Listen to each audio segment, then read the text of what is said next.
seja você muito bem-vindo ao Na Hora a Gente Critica, esse quadro dentro do Na Hora a Gente Junta, onde a gente comenta sobre séries, filmes, desenhos, livros, nunca aconteceu, jogos, menos ainda. E hoje, eu sou o Rafa França, né? Eu sou o host aqui, e hoje estamos aqui com convidados, dois convidados de dois lugares diferentes, né? Do podcast Blue Box Cast está aqui o meu querido amigo Rafael Wayne. Opa! E do É Tardes Demais, o canal do YouTube, meu queridíssimo também Knup. Salve, salve! Hoje, isso aqui é uma parte 2. Estamos fazendo um crossover aqui, o Na Hora é Tardes no Blue Box.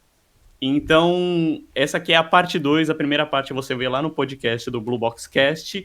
E se eu souber que você tá vendo a segunda parte antes de ver a primeira, pra mim ir até a sua casa e regenerar no David Tennant é 2 pulos. A Georgia Tennant teria gostado dessa proposta. Ela ia gostar, definitivamente. A parte 1 vai estar na descrição do vídeo e a parte 3 é no É Tarde Demais do Knup. Então, quando você terminar essa parte aqui, você pode ir lá também. Também vai estar na descrição do vídeo, caso eu consiga editar depois. Se qualquer coisa tá nos comentários. Enfim. Hoje vamos falar dos episódios 3, 4 e 5, né? Ou 4, 5, 6, dependendo dali do especial, né? Enfim. Então, primeiramente, Boom! Boom! É um episódio onde o Doutor e a Ruby chegam lá, que tá tendo uma guerra, e aí o pessoal que tá doente, a ambulância fala, melhor você morrer, tá? Aí eles chegam lá, e o doutor pisa numa mina, e aí o doutor, caralho, vai explodir. E aí eles ficam, porra, vai explodir. Aí tem toda uma confusão lá, e aí, porra, tem as memórias lá do cara que tá morto, e é isso, e comentários. Bateu de frente é só tiro, porrada e bomba. Aqui os papos não se cria e nem faz história. Acredito em Deus, faço ele de escudo. Eu ia comentar também que, como característica dessa temporada, temos também luzes de LED aí, né? Capitalismo. Retorno do Steven Moffat, né? Depois de um tempinho aí, depois ele ter anunciado lá no Twice Upon a Time que ele não vai mais fazer mais nada para Doctor Who e blá blá blá. Decidiu voltar aí com vamos dizer assim, um chaveco do Russell T. Davies, né? Fez a cabeça dele para poder voltar. E, pô, certo dia ele tava lá reassistindo Genesis of the Daleks e ele se deparou, obviamente, né? Com a cena inicial onde o quarto doutor pisa numa mina e ele fica lá, Harry, por favor, Harry, me ajude. Harry. Aí ele pensou, nossa, isso dá um episódio inteiro. Aí, assim, como a gente não compreende muitas das vezes a mente dos gênios, né? Ele fala, putz, acabei de ter uma ideia pra um episódio inteiro só nessa cena, tá ligado? Cara, é incrível. Sim.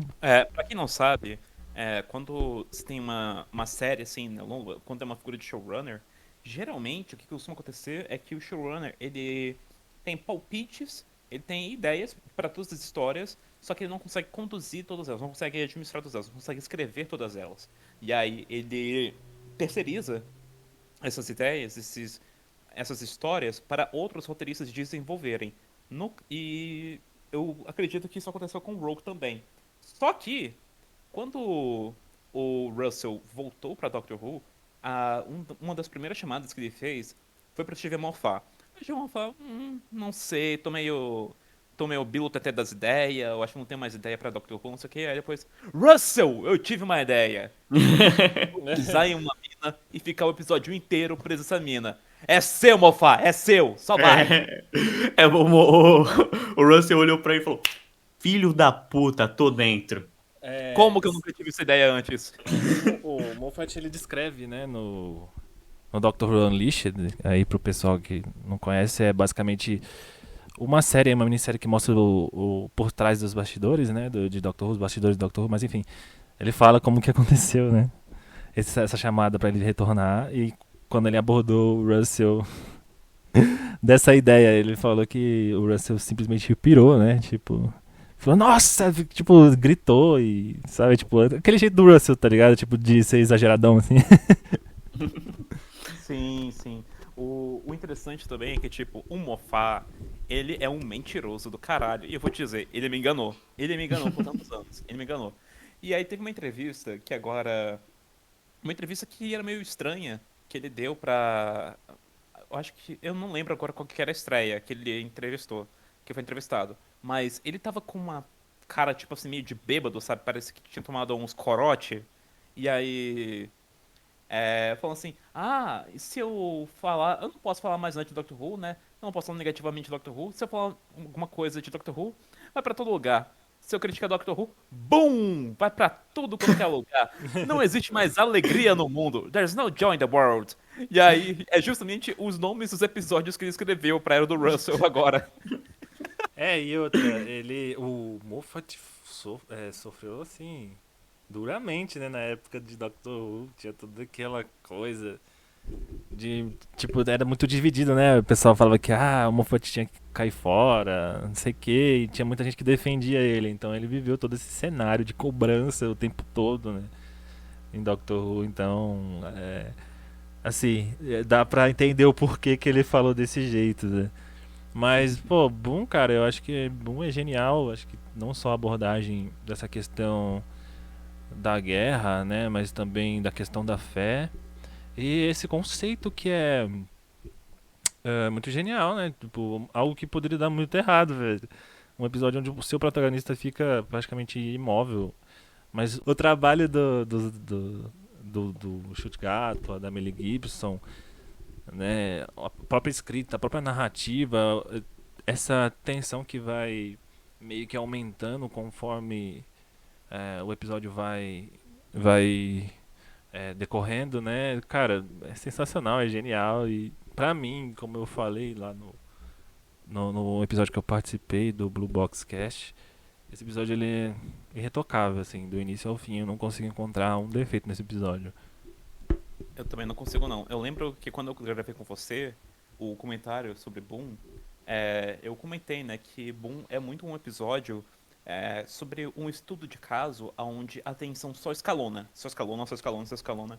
E tudo que compõe um episódio tradicional de Doctor Who é utilizado na vantagem de Boom. Porque, tipo, a gente tem o doutor que tá ali só de passagem, mas assim que ele escuta um grito, não sei o que, ele não pensa duas vezes. Ele corre em direção ao perigo, ele corre pra ajudar. E o doutor é muito conhecido também por correr. E esse é o episódio onde tiram isso dele, onde ele não pode correr. E também é muito conhecido por solucionar as coisas com a chave de fenda sônica. E aqui ele não pode fazer isso com a chave de fenda sônica, não pode usar ela. Que mais? A Tardes, ela é retirada de cena também porque o doutor tá parado. E a Ruby tem que acompanhar ele também. Mas o que mais me chama a atenção no começo do episódio, além do cold open mais alongado, para estabelecer todo tudo que é tudo que tá em jogo ali em cena, né? Pelo menos o que tá em jogo no principal, mas no instante que o doutor ele pisa na mina, aquilo é usado como uma ferramenta de tensão junto com a abertura que toca, logo no instante onde a mina tá prestes a fechar a contagem regressiva. E aí, quando vem a abertura de Doctor Who, geralmente você tem um momento de alívio, mas não. Ali foi um momento para intensificar a sua tensão. Sim. E é um cliffhanger muito Steven Moffat, né? Geralmente os cliffhangers dele é assim. Cara, e o pior, eu diria que é um cliffhanger muito estilo era clássica, só que na Também. abertura. Sim, tem muito... Sim. Só que o problema é, assim, é o do depois, né? Que na era clássica, às vezes, tem uma situação que parece que você fala, nossa... Aí vai ver, os caras resolvem do jeito mais fácil possível. Sim. Eu acho que, na real, Doctor Who, eu acho que até uma coisa de, quando você tá pensando uma história, de não abrir tanto, sabe? Porque quando você abre muito, qualquer coisa pode acontecer, e se qualquer coisa pode acontecer, você não tem um roteiro tão fechado, tá ligado? E eu acho que é exatamente isso que esse episódio faz, de, tipo, fechar. E vários episódios de Doctor Who tem isso, tipo, de tá tão interno ali que não tem pra onde a história ir se não for pra onde ela realmente vai. Eu acho que isso faz grandes histórias. Então, Blink, tem aquele episódio lá que da era da quarta temporada, se eu não me engano, que o Tennant tá preso meio que num ônibus. Meia-noite. Isso. Então, assim, vários episódios onde são mais presos, realmente. É isso, cara. A história tem que ir pra onde ela tem que ir, sabe? E aí, eu acho que ajuda a criar esse sentimento de tensão, justamente porque, cara, ele não tem o que fazer, ele não tem pra onde sair. Ele começa, né, esse episódio no boom com uma perna só, então tem que pegar aquilo ali que tem o peso certo, que é o restos mortais do cara, pra gente ver o holograma dele e descobrir tudo isso que tá acontecendo sobre a guerra, de que a gente até vê no começo do episódio, né, que a doença que ele tinha era cegueira temporária, e aí a ambulância chega e fala, cegueira temporária, hein, acho que isso mata, hein, melhor você morrer. Sim, e esse conceito também, né, de tipo assim, a guerra tá alimentando a própria guerra, né? O fato deles estarem Sim, guerreando tá alimentando a própria guerra, o que torna tipo um loop, né? Então eles vão pra guerra, eles são abatidos, isso gera pelas ambulâncias, né? Isso gera uma revolta que mantém a guerra e alimenta o capitalismo, né? Tipo, que estava todo implantado nessas ambulâncias, né? Nesse planeta. Então, cara, é genial. Genial. Tanto é que o doutor fala que, na verdade, vocês não estão lutando com ninguém, tá ligado? É vocês que estão criando as suas próprias guerras aí e criou isso em um loop, tá ligado? Um ciclo vicioso, né? E que só tava alimentando esse capitalismo, né, em relação a essa questão do pessoal ser armazenado nessa urna, né, e aí vira meio que uma espécie de IA que replica a pessoa, né, tanto as memórias como as características dela. Então, pô, genial. ainda bem que é tudo ficção, na verdade. Né? Na parte anterior desse nosso evento collab, quando comentamos sobre Space Babies, eu comentei que Space Babies ele faz malabarismo com muitas bolas, com muitos temas diferentes e tenta mesclar isso numa história e derruba essas bolas, vez ou outra. Aqui, o Moffat, ele pega várias bolas, vários temas diferentes e vai fazer malabarismo, só que ele não só não derruba nenhuma como vai dizendo outras, mas também todas elas são altamente intercaladas entre si, entre a temática principal, sabe? Todas elas têm a ver com a outra. Todas. Sim, É sim, a, tudo é se a- une, né, tanto as crenças dele, as crenças que movem a guerra e a guerra que move o capitalismo, e o capitalismo que faz com que até não aborda tanto isso, mas a gente podia falar até sobre mídia, né? Tipo, como eles não estão vendo os inimigos, mas tudo que tá ao redor dele diz que, o seu pai morreu porque o inimigo matou, então você tem que ir lá e matar o seu inimigo. e é um inimigo que eles nem sabem como que é, sabe? É o inimigo Sim, invisível, sabe? É a questão do que a esquerda debate muito também sobre as taxas do direito, que é a questão do pânico moral, sabe? sim. Eles estão por aí, se você não tiver cuidado, eles vão te pegar, não sei o que, sabe? Se a E gente vai pros Estados Unidos, o negócio é muito mais bizarro, né? Do tipo, de teorias de que tais políticos de esquerda matam criancinhas pra tomar o seu sangue pra permanecer jovens.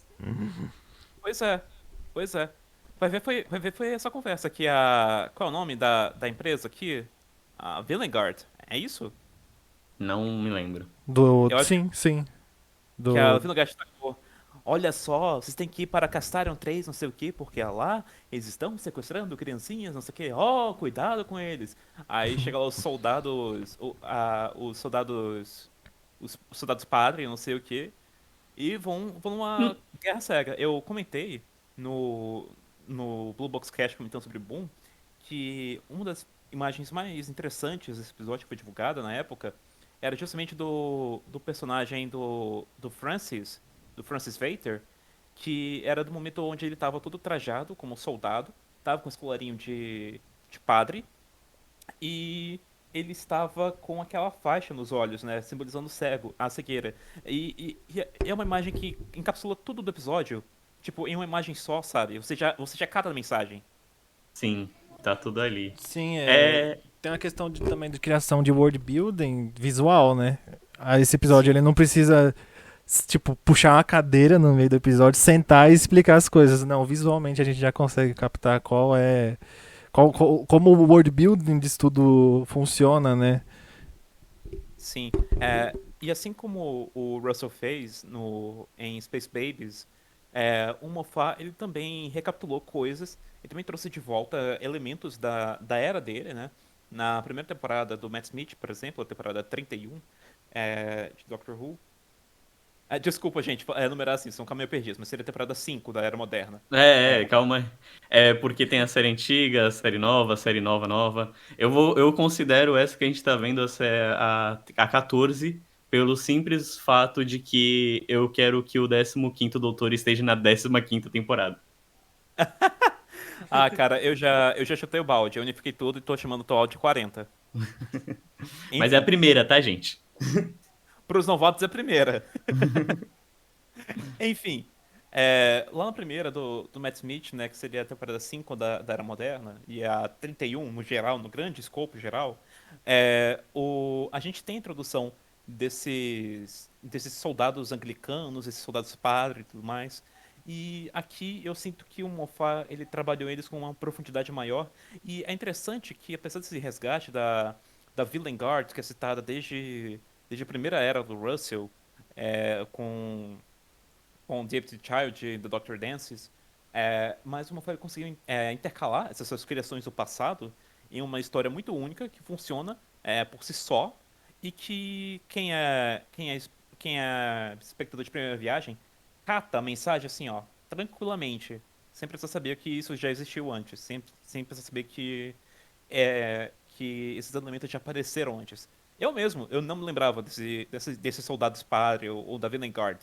Eu só fui Eu lembrar disso lembrava depois. porque me marcou muito, porque esses soldados padre aí, que é do episódio que a River aparece, não é? Uhum. Porque foi um dos meus primeiros. Se eu não me engano, foi o primeiro episódio que eu assisti de Doctor Who. Caraca. Mas, cara, sempre. E até lá mesmo me chamava bastante atenção serem soldados católicos, né? Padres, bispos, coroinhas, e aí. E sobre como. Se a gente vê até, tipo, mais pro passado, né? As cruzadas e tudo mais. Tipo, cara, tem toda essa estética de vamos fazer guerra em nome de Deus, porque Deus disse que a gente é o escolhido, tá ligado? E também tem. E você até falou sobre, pô, o inimigo podem ter criado essas mentiras de que o inimigo matava criancinhas, mas, cara, não, tá ligado? Pode ser que eles só chegaram pra eles e falaram, mano, vocês são escolhidos, nós somos o povo escolhido, nós vamos chegar naquele planeta ali pra matar todo mundo. Quem não entrar na nossa religião é isso aí, tá ligado? Porque nós somos os certos. Tipo os Estados Unidos, então. Exatamente. Não Literalmente. ironicamente, os Estados Unidos pegou parte do México por essa lógica. Sim. Ai, ai. Cara, e a gente tem todo um trabalho visual das próprias atrizes e dos atores, né? Principalmente vindo do Stuttgart, né? Tipo, toda a tensão transmitida dele, essa questão que é muito questionada durante a temporada do choro, né? É verdade. E também, Sim. cara, também destacar a Ruby, né? Porque esse episódio aí, a Ruby se mostrou, assim, ser fiel ao doutor, né? Ela praticamente quase morreu por causa dele, né? Por conta de uma confusão lá que o coisa lá achou que ela ia matar, né? A Mandy, né? Mandy Flynn lá. E também, né? A Ruby, como ela se demonstrou disposta a fazer de tudo pra manter o doutor vivo, pra ninguém, sei lá, chegasse perto ou fizesse aquilo detonar. Então é interessante também esse detalhe aí da Ruby. Você falando da Mandy, né? Então vamos falar aqui de um toque aqui, né? Aqui esse episódio, ele teve uma coisa muito bacana. Esse episódio teve varada. Teve bastante Sim. varada. É, Cara, que a, isso soa tão errado. Teve varada pra caramba. Enfim, a gente já sabia que a Varada Cepho estaria chegando pra Doctor Who por conta de fotos de set que vazaram. Inclusive, teve muita especulação que a Millie Gibson só iria durar essa temporada aqui e depois ia dizer tchau. E aí, depois, antes da temporada estrear, a gente teve a confirmação que a Varada Cepho ela estaria chegando em Doctor Who. na temporada seguinte, como companheira, junto com a Ruby Sunday, né? Aí, eu levantei minha sobrancelha, tipo, peraí, se essa confirmação tá vindo agora, então, muito provavelmente a gente vai conhecer a personagem da Varada ainda nessa temporada. Em partes eu estava certo, É, porque, porque aqui já vai exigir um contexto de bastidores. A Varada, ela foi chamada pra Doctor Who inicialmente só pra esse episódio do Steven Moffat, e aí o Russell curtiu tanto assim ela que decidiu chamar ela pra Companion da temporada seguinte, né? Então foi por conta do trabalho do Steven Moffat, desse episódio do Moffat, que ela ganhou essa notoriedade do Russell. E e não depois é uma confirmaram. coisa exclusiva dela, né? Aconteceu com a Com o Lenny Rush. Anne, aconteceu com a Marta, a própria Dona. A Dona é a única que a gente, dessas que eu tô citando, ela é a única que realmente fez a mesma personagem, né? E dá pra ir até Mas mais longe, hein, na série clássica. sim, sim. Com o Peter Purves, né? Lá no The Chase. Aí o pessoal viu que ele. Na verdade, foi o Hartnell que viu que ele tinha potencial. O Hartnell bateu o pé e insistiu para que ele fizesse parte do elenco principal da série, né? Aí ele se tornou Companion.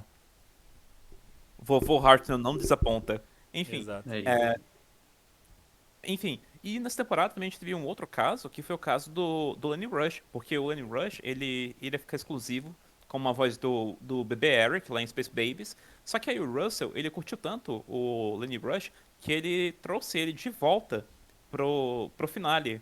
The Legend of Ruby Sunday e Empire of Death. É, o Lenny Rush foi quem interpretou o Maurice Gibbons ali na Unity. É, e aí foi isso, foi assim que a Varada virou Companion em Doctor Who.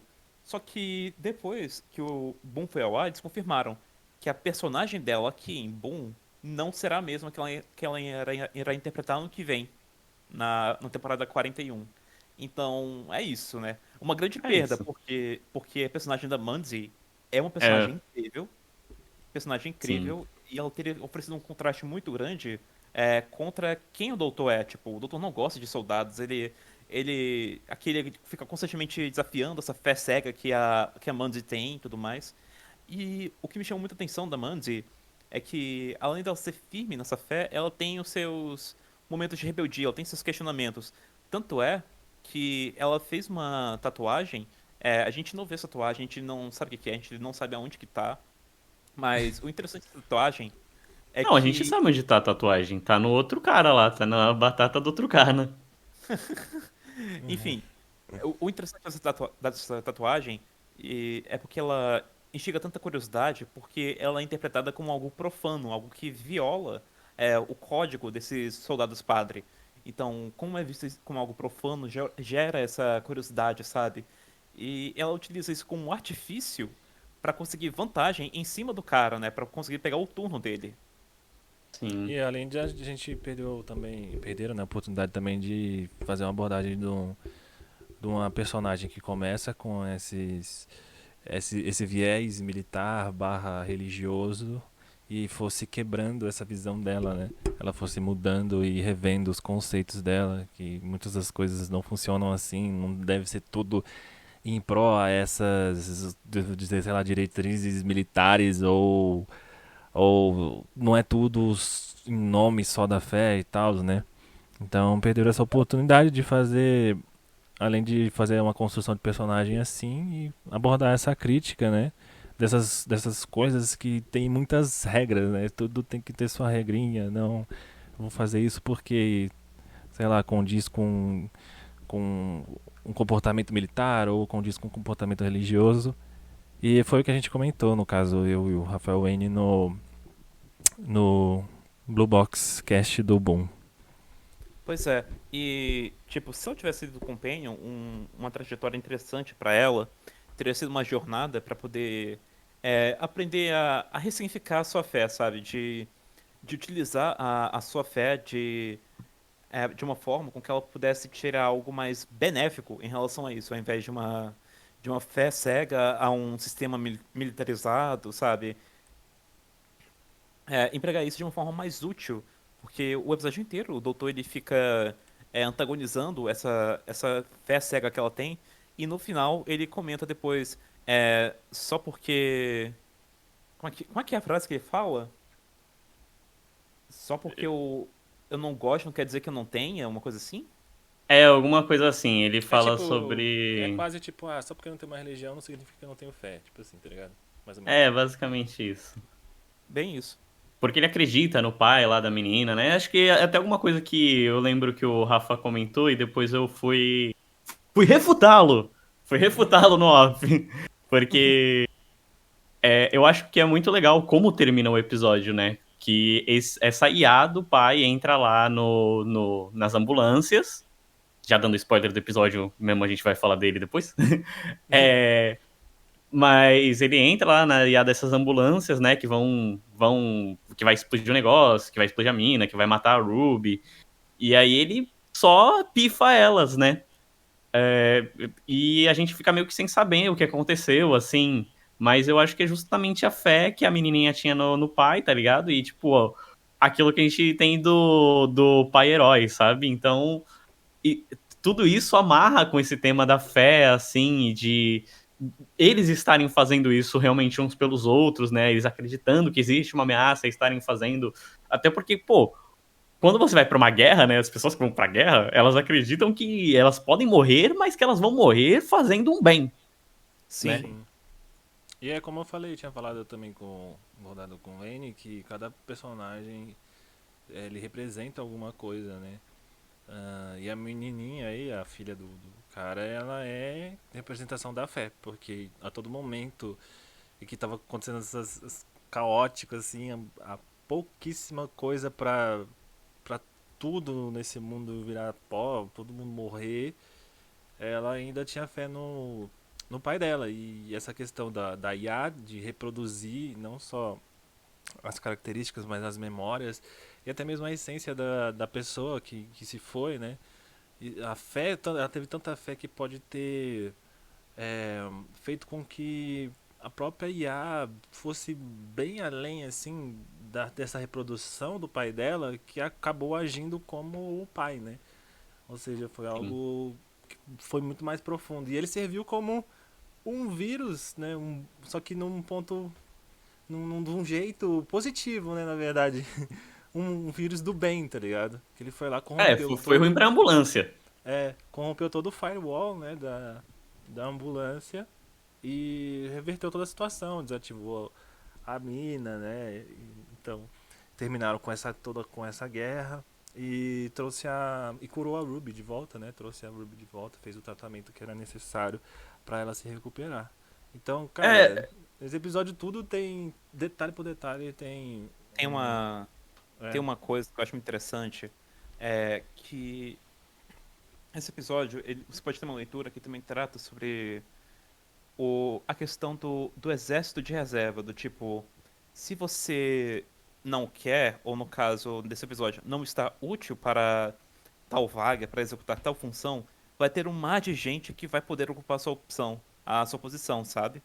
É, e é por isso que a ambulância mata o Vader, tipo assim, sabe? Sem nem pensar duas vezes, sem nem hesitar, que tipo, a segredo dele é temporária, mas isso vai gastar recursos pra restaurar ele. E também seria uma analogia também de que, tipo, vai recuperar a visão, vai deixar de estar cego à fé, sabe? À situação. Vai poder enxergar a coisa como ela realmente é. E. Eu não sei se. É que você usou o termo do exército de reserva e eu Eu já, imagino o exército de reserva sendo mais sobre trabalho, né? Sobre, tipo, eu você já ia ganhar chegar nesse menos. ponto também. Só Eu que também é ia que eu vejo mais a ambulância matando mais descaradamente, acho que encaixa no que você falou, sobre. Até que a gente pode ver muito com a pandemia, sobre, por exemplo, pessoas que são mais vulneráveis, elas, entre muitas aspas, né? Custam mais para o Estado, podemos dizer assim, né? Custam mais para o capitalismo. Então, idosos, pessoas que têm doenças crônicas.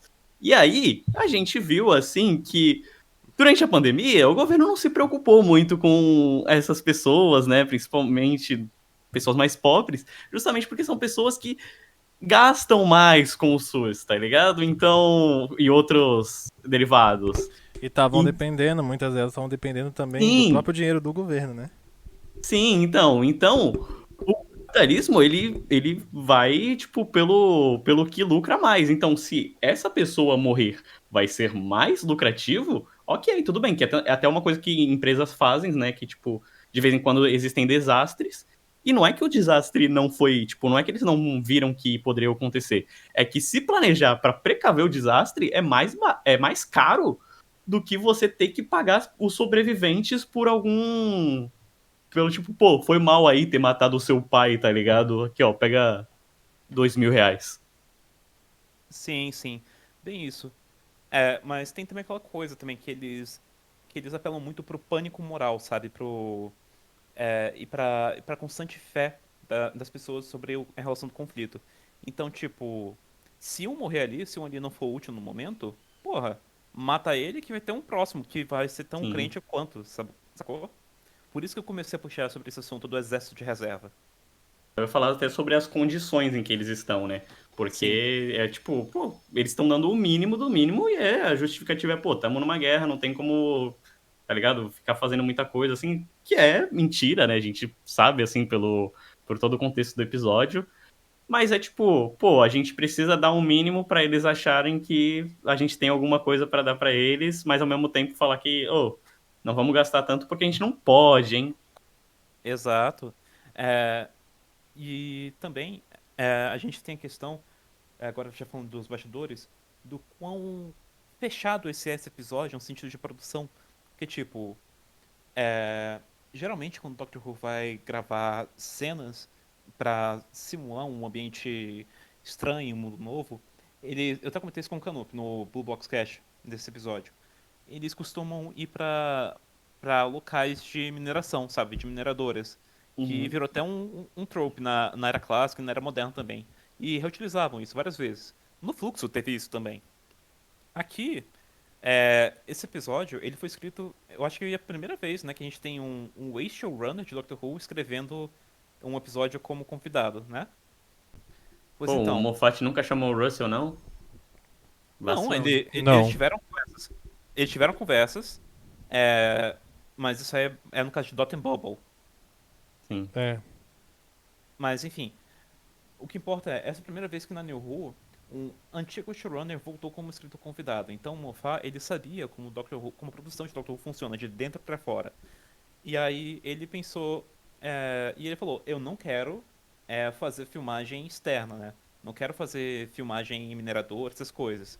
Ah, mas isso vai encarecer o episódio, não sei o quê. Foda-se, eu não quero. Vai ser, vai ser tudo prático, vai ser tudo montado dentro de estúdio. Por isso que não vazou nada do episódio, né? Não vazou nada. Sim. Ele chegou lá e, eu não sou fodão? Eu não sou fodão? Então vai ser do meu jeito, porra! Pois é, o cenário onde eles passam a maior parte do tempo do episódio, o local da mina, ele foi todo feito dentro do estúdio, né? Feito de espuma, madeira, essas coisas. E ele é esculpido ali. É, não tem um. Pelo menos não tem muito de chroma key naquela cena. É mais uma tela pintada, emulando o céu. E eles retocaram isso no VFX. E a cena onde o doutor ele abre o episódio, correndo da tarde até a mina, eles utilizaram aquela tecnologia do Mandalorian, né? O volume, para poderem interagir melhor em tempo real com o cenário. Sim. É Muito foda, engraçado que muito no foda. Unleashed lá o apresentador ele vai trabalhar com os caras que faz as chamas, né? E aí os caras anunciam pra ele que vai dar um trabalho muito perigoso, que ele tem que sempre ficar muito atento e tal. E é só abrir e fechar a válvula do gás. Bem isso. Não pode abrir É, muito, pô. É, então, então. teve todo esse nível de produção. O único set externo que eles construíram é aquele vilarejo ali, todo complexo e tudo mais, pra aparecer o quê? Em uma cena? Basicamente. Só no começo e depois tem a cena que ele entra em contato com ela, né? Pra saber onde ela tá. E aí o que leva ele até a Ruby e atirar na Ruby. Sim. Sim, sim. Pô, e no Unleashed mesmo, esse vilarejo aí, cara, ele tem um monte de detalhe que nem em tela aparece. Os caras fizeram até uns cômodos assim, tá ligado? Aí até Sim. o próprio cara do Unleashed questiona, mano, por que vocês fizeram isso se nem em tela ia aparecer? Aí o Porque a cara, gente eu acho pode. que. É, ele falou. Aí o cara falou assim, eu acho que a gente realmente acabou exagerando um pouco, né? Mas para todo. Mas é muito bom, né? Ter muitos detalhes, vai que, né? Na tela aparece, não sei o que, pô, pá. A Disney que tá pagando a conta. É, É. então. Foda-se, A, irmão, a Di- gente nunca teve tanto dinheiro. a Disney que tá pagando a conta, então. Então, velho. Não é costume aqui no Na Hora a gente junta, mas seguindo aqui a prática do Blue Box Cast, eu vou pedir para que vocês deem notas. Mas aqui no Na Hora a gente junta, quando a gente faz o Na Hora a gente critica, a gente tem o selo Na Hora a gente junta. Então, vocês dão o selo e qual a sua nota? Tá, peraí, o selo significa algo Muito positivo, cara. bom. É. Ah. Não, a minha nota é 10 de 10 e eu dou o selo sim. Rafa? Nota 10. O selo tá carimbadíssimo. É A minha nota impecável. também é 10. Assim, pra mim é o melhor episódio da temporada. E vai ficar ali. É que eu não tenho memória, eu não posso fazer essas afirmações. Mas vai Não, ficar ali mas. entre os meus tops episódios, tá? Detalhe, É, detalhe. Quando se- quando saíram os títulos e os escritores da temporada, Boom foi o episódio que eu tava mais hypado pra temporada, né? É, e ele não me desapontou nem um pouco. Ele envelheceu com um maravilhoso vinho e tudo mais. E tipo, eu falei isso no Blue Box Cash e eu vou repetir aqui. Boom é o melhor episódio de Doctor Who depois de Heaven Sent. Olha só. Heaven Sent também é um episódio contido ali, num único cenário. Sim. Único, E também impecável do início ao fim. sim, Todos os centímetros, todas as moléculas presentes. exatamente. Mas agora, nós vamos falar de 73 jardas, que pode ser traduzido como 66,75 metros. 73 jardas. O doutor e a Ruby chegam no lugar, aí eles falam, nossa, ritual, não sei o que. Aí, pô, pisou, mano, vacilou. Aí aparece lá a mulher a 73 jardas. Aí a Ruby fica, caralho, cadê tu, doutor? Essa mulher aqui, é muito louca, não sei o que. E aí fica a mulher seguindo ela a vida toda, e todo mundo que fala com a mulher não quer mais falar com a Ruby. E é isso, e episódio bom. E eu quero fazer um comentário. Diga. Tem a cena onde a mãe da Ruby fala com a mulher, né? A dona 73. A bruxa do 73. Eu pensei na mesma coisa. A bruxa do 73. E aí, a mãe da Ruby nunca mais fala com a Ruby, expulsa ela de casa. E aí eu lembrei de um quadrinho. Não vai fazer muito sentido no começo, mas eu juro que eu vou chegar num ponto. Tem um Ah, quadrinho que eu tenho chamado Tokyo Ghost. Em certo ah, momento desse quadrinho, o vilão é sci-fi também, né? Ele tava brincando, assim, com uns hologramas, sei lá, uns robôs uns replicantes de vilões da história, né? E aí ele fala que vai fazer todo mundo se suicidar. E Hitler fala, me parece um pouco demais. Matar o mundo inteiro aleatoriamente, por que não só o povo ruim? E aí o cara responde, olha o privilégio, Hitler. Eu sou pirado, não cuzão. E aí, o ponto que eu quero chegar é: fazer isso com a mãe da Ruby não é ser do mal, é ser cuzona. ai, ai. Eu. No Blue Box Cash, né, sobre 73 jardas, eu comentei com o meu convidado da vez, o Gabriel Vinícius, que 73 jardas ele tem muito essa carga também de uma alegoria LGBTQIA+, no sentido de tipo sobre a sensação de abandono no instante em que descobre, né, que a pessoa não é heterocis normativa, sabe?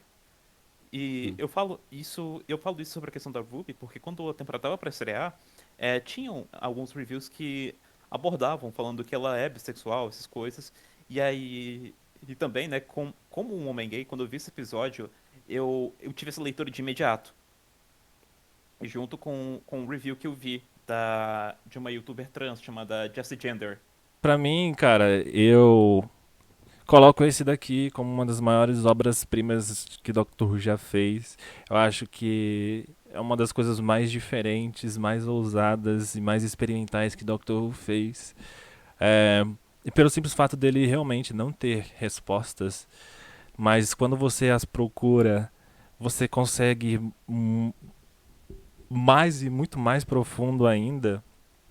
Você consegue criar várias reflexões, várias interpretações, né, de toda essa vida da Ruby, essa trajetória de vida, essa projeção de vida da Ruby acompanhada de uma pessoa a 73 jardas, que confirmado pelo próprio Russell T. Davies, é só um número aleatório, porque ele observou, ele foi lá num local em Swansea, né, no país de Gales.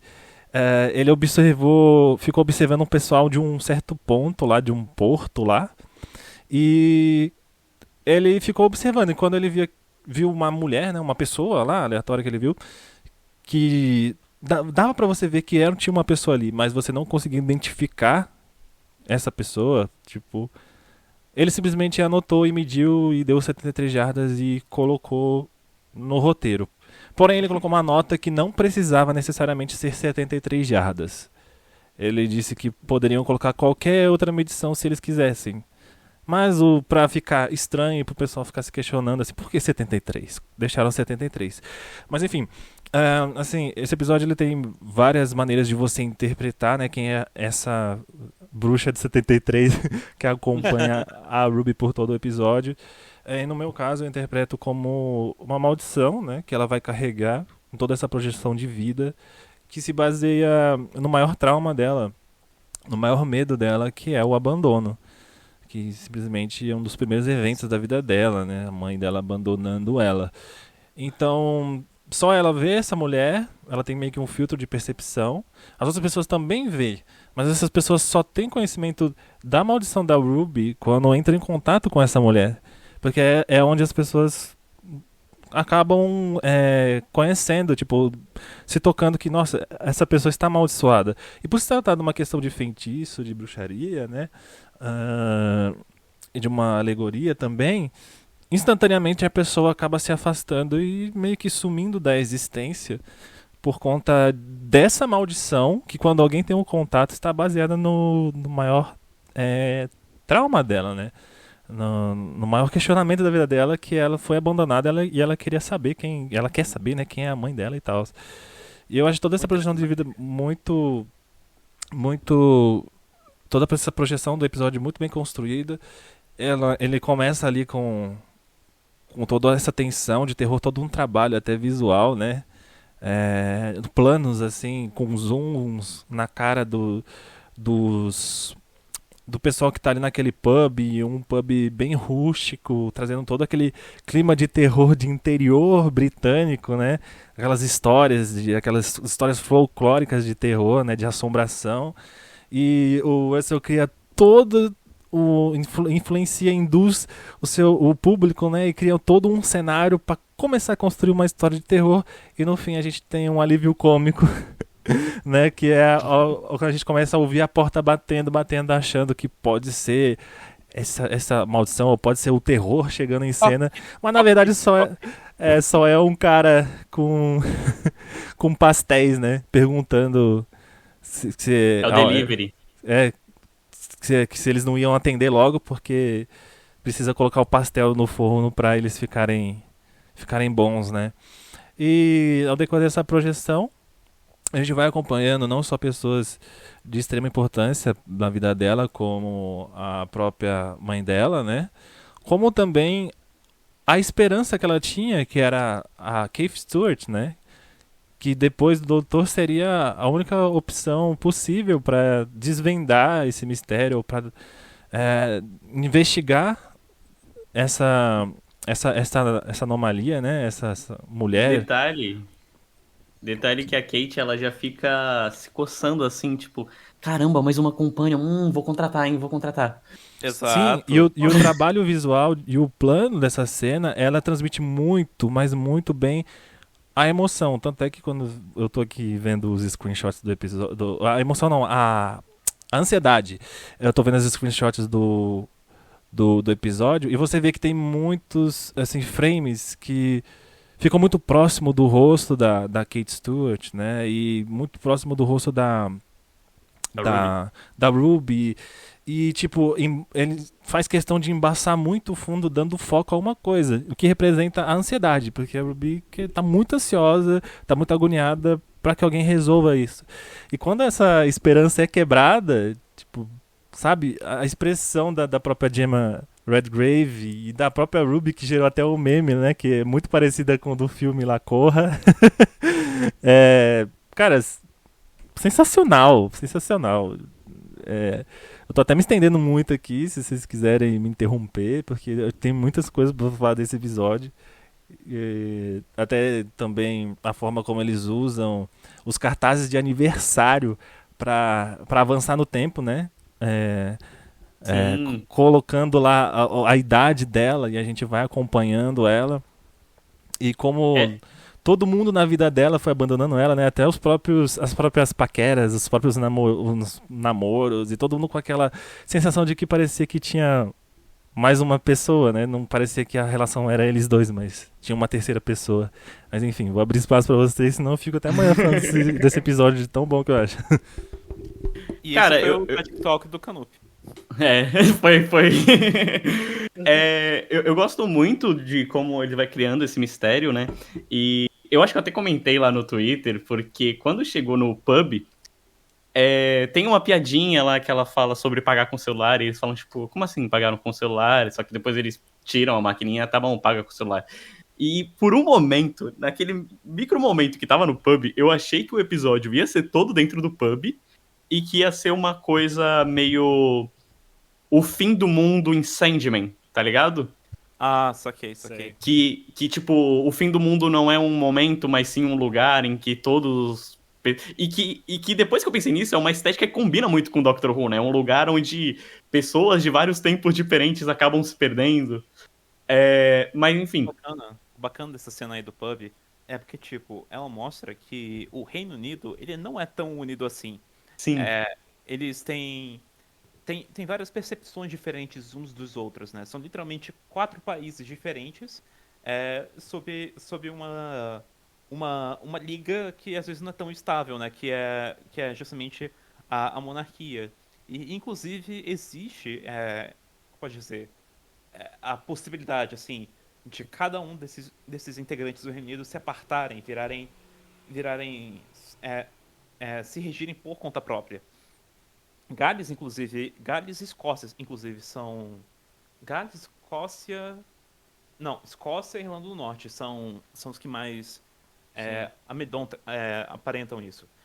E no caso de Gales, eles comentam que durante a formação, né, do país de Gales, durante a invasão britânica, ou durante a invasão inglesa, tinham vários castelos ali na cordilheira, né, nas costas das montanhas, onde eles capturavam a população galense, a população local, e torturavam, derramavam sangue e tudo mais. E eles começavam a construir essa história de terror pra cima da Ruby, né? Porque eles catam na hora que ela é estrangeira e pensam, porra, ela é londrina, ela é inglesa, galera, a gente vai se divertir horrores, bora.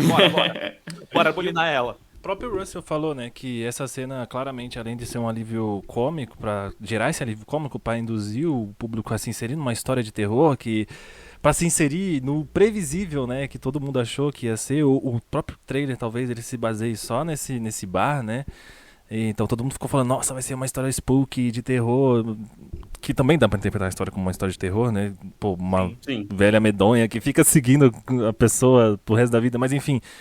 Mas a ideia maior era quebrar essa visão preconceituosa e estereotipada que tem não só do povo galês, e como o próprio Wayne acabou descrevendo bem, pode falar também dos escoceses, que os escoceses sofrem bastante também preconceito, né, por conta do sotaque.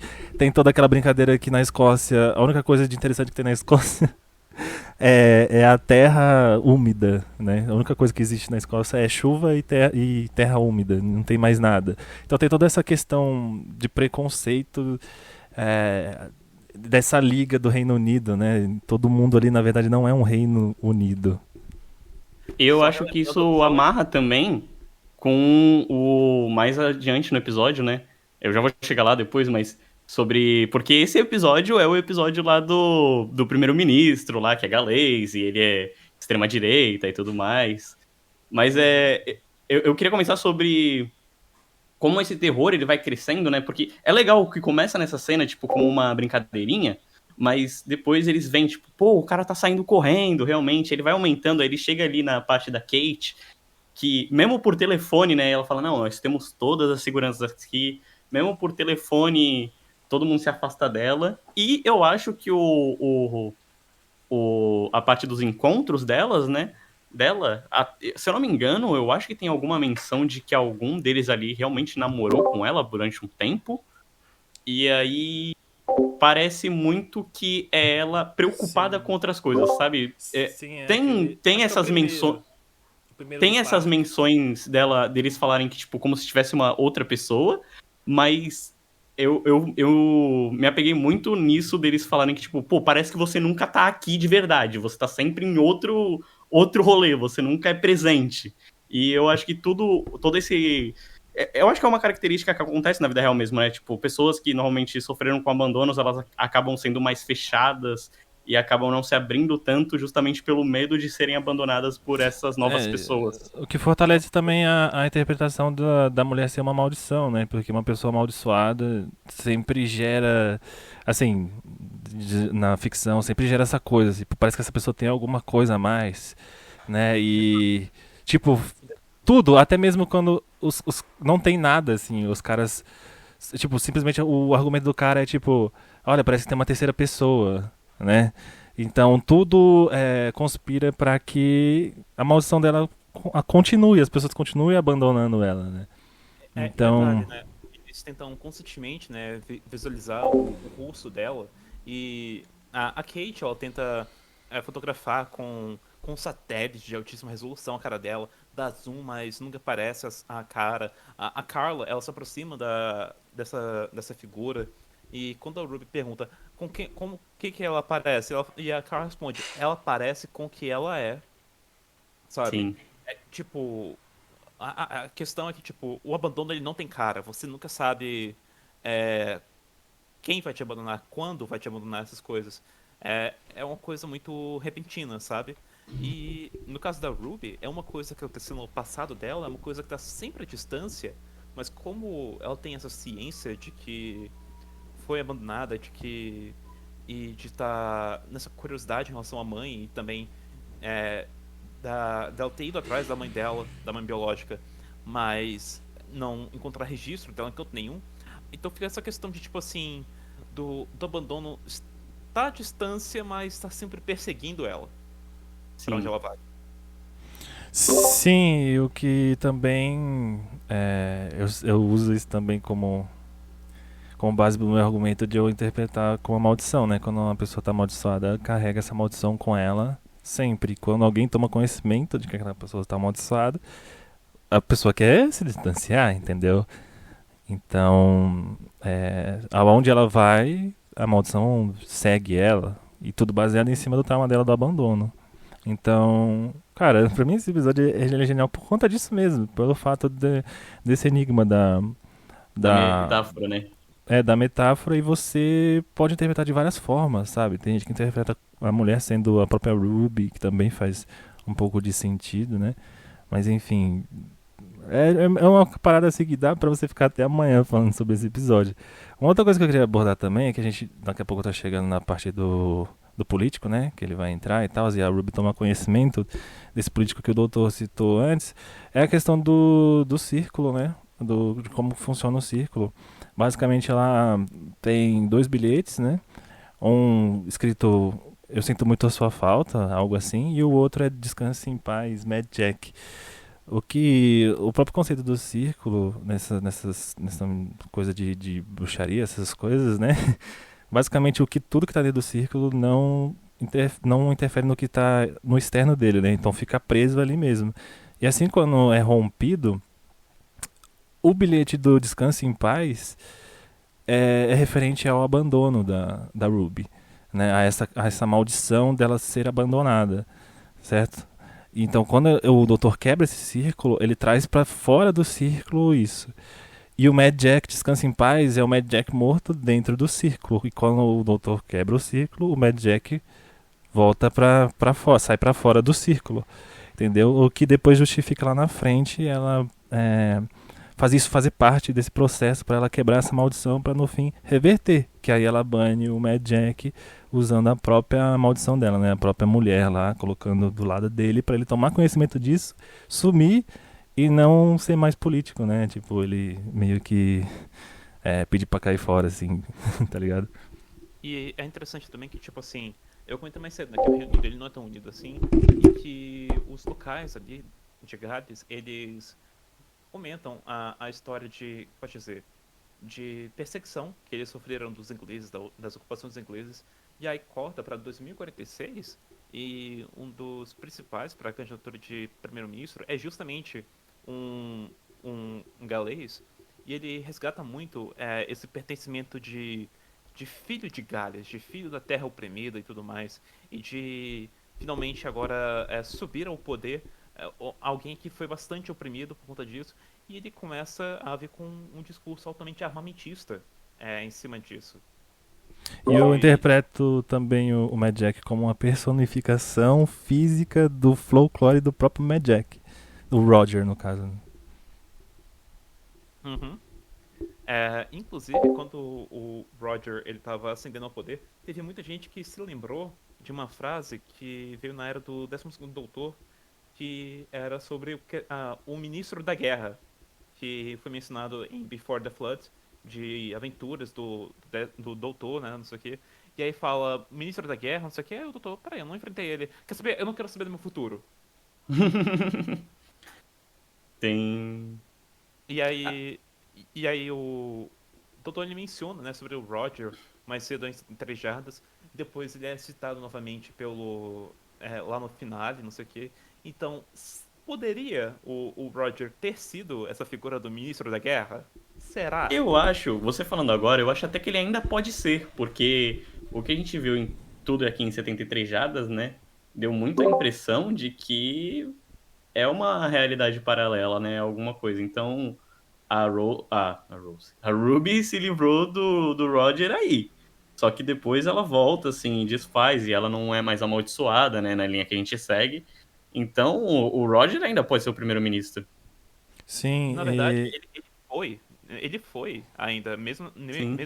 mesmo com a Ruby impedindo ele ali naquela realidade, ele ainda se tornou o primeiro-ministro. Tanto é que a gente teve lá em Empire of Death o doutor comentando sobre a vez que ele esteve infiltrado em um departamento do ministro do Roger e tudo mais. É que às vezes também Doctor Who ele meio que muda as realidades meio que de graça, assim. Então a gente tem tipo quando no Wild Blue Yonder, né? Eles falam mavidade, né? Só que aí depois o doutor ele chega pra dona e fala: "Ah, é uma questão de gravidade". Ela: "O quê?" Aí, gravidade não, mavidade. Então dá pra entender que ele meio que esteve nessas duas realidades.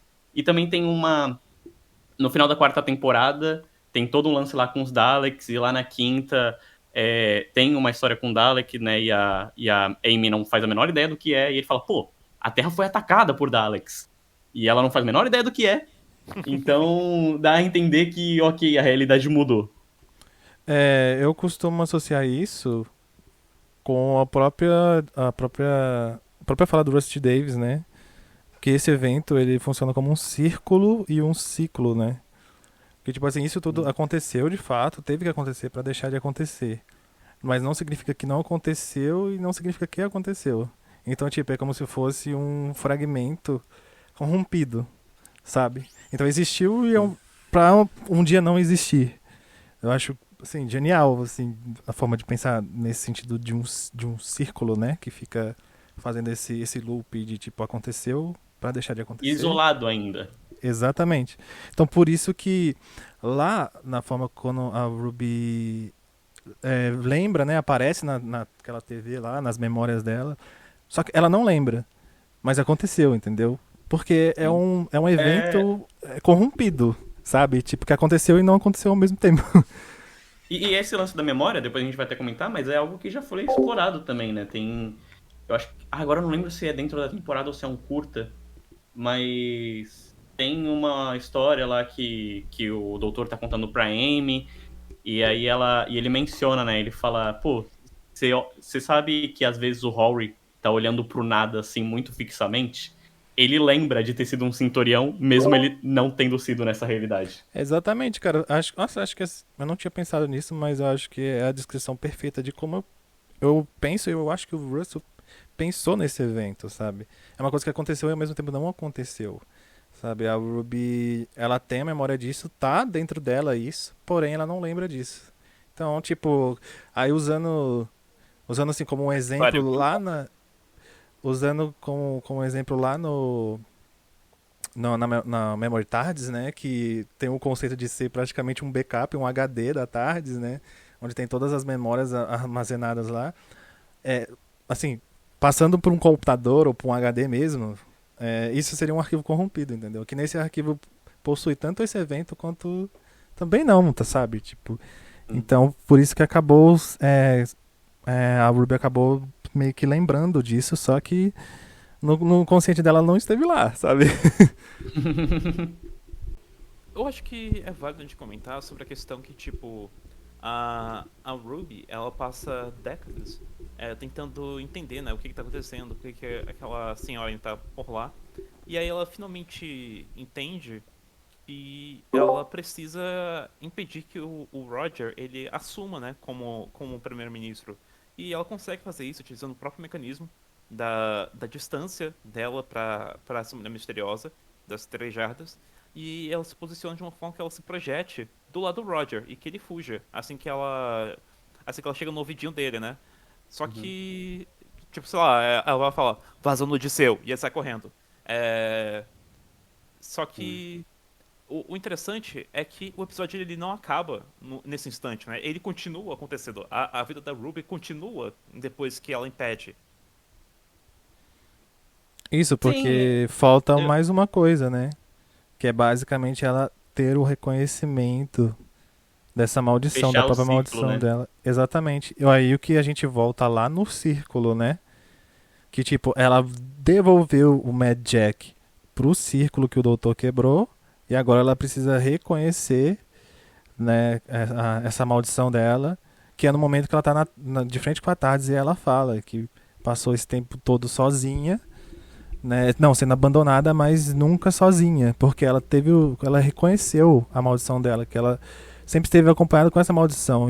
Então, ela tendo o reconhecimento disso é um outro elemento que faltava, era o elemento que faltava para ela quebrar essa maldição. E aí, o bilhete que representava a solidão dela, né, o abandono dela, volta novamente lá pro círculo e ela ganha uma oportunidade no final da própria maldição que transporta ela, né, de volta, para ela mesma avisar ela para que esse evento não ocorra, entendeu? Para que ela não seja amaldiçoada. Isso meio que se encaixa também com a temática que a gente vai ver no finale, né, da temporada, de que você consegue viajar no tempo através de suas memórias. Aqui acontece de uma forma muito alegórica também, com a questão desse círculo que foi quebrado e que isso instaurou, né, materializasse duas coisas que estavam ali presas, né, a maldição dela de abandono que ela carregava com si e ele libertou isso de uma forma física e a questão do Matt Jack, né, que encarnou no Roger. Notas, né? Ah, É verdade. Deem notas, pessoas. Cara, é... cara, originalmente no Blue Box Cash eu tinha dado nota 8,5 e eu fui muito criticado em cima disso, né? A minha nota tinha sido a mais baixa no episódio, comentando sobre 73 jardas. É, porque eu. Por que a minha nota foi baixa nesse nível? Baixa, né? Porque eu. Eu achei que. O momento em que ela envelhece ainda mais e depois que o Roger ele é impedido de virar primeiro-ministro e em diante, eu achei que era uma barriga no episódio. Mas agora, Canup, tu foi um desgraçado, viu? Desgraçado. Eu falei pra você que esse episódio. Eu não foi à toa que eu falei que esse episódio é um dos melhores de todos os tempos. Esse episódio, ele subiu muito nas minhas considerações. Ele tá quase um 10. Tá quase um 10. Eu só não vou dar 10 porque ele precisa de uma outra reassistida agora. Principalmente agora depois desses comentários do Canup que me fez compreender muita coisa que eu não tinha pego nas vezes que eu assisti. Então, eu prefiro a abordagem que Boom fez, né? Eu prefiro Boom como história. Então, é mais a minha pegada. Então, eu vou fechar minha nota em 9,73. Caraca. Bom, no meu caso, a minha nota é um 10 de 10. Pra mim é uma obra-prima, pra mim é um dos episódios mais ousados, quiçá o mais ousado aí do New Who. Geniais. E o fato dele não ter respostas e ser muitas coisas dele ser interpretativo é o que o torna ele um episódio tão poderoso e tão genial assim. Porque você pode fazer várias interpretações de quem é a mulher ou desses eventos. E muitas das interpretações que eu vi o pessoal falando, tanto a mulher sendo a Ruby, quanto a minha sendo uma maldição, né? Baseada no trauma dela, ou mesmo ela sendo um alienígena mesmo, que isso foi causado por um alienígena, né? Enfim, e até num sentido de bruxaria mesmo. Cara, esse episódio pra mim ele é 10 de 10, ele projeta toda uma vida de uma pessoa que teve que viver pautada, uma vida toda pautada no abandono, que foi abandonada e teve que entender, teve que reconhecer essa própria maldição, né? E também teve que aprisionar de volta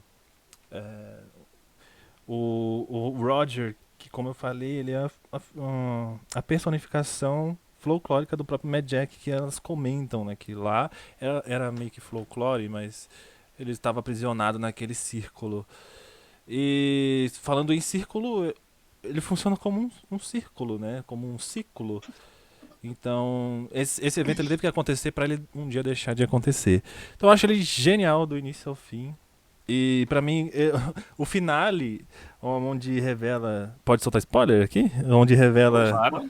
que a Ruby ela é humana, puramente humana, engrandece ainda mais esse episódio, na minha opinião, e até mesmo a personagem, porque ela teve que passar por isso tudo, sendo um ser que na série, no mundo da série, é vulnerável comparado a outros, né? Tipo, os humanos são muito poderosos, sim, o próprio doutor, ele tira o chapéu pros seres humanos, ele paga pau pros seres humanos, mas assim, comparado às outras espécies, eu digo, né? Ela teve que vivenciar isso tudo, teve que vivenciar uma vida inteira para poder reverter essa maldição, esse pequeno evento, essa pequena mudança que se tratou só de apenas, sei lá, segundos, né? De apenas um ato de que foi o doutor sem querer pisando no círculo. Então, pra mim, cara, esse episódio 10 de 10 é genial, assim. O Russell correspondeu ao que ele estava dizendo quando ele falou que era a melhor coisa que ele tinha escrito, porque pra mim esse episódio, até hoje quando eu assisto, reassisto, ele cresce ainda mais e mais e mais. É claro que, tipo, dá pra sim considerar o Boom como o melhor da temporada, tecnicamente, mas assim, no meu caso, é algo pessoal, né?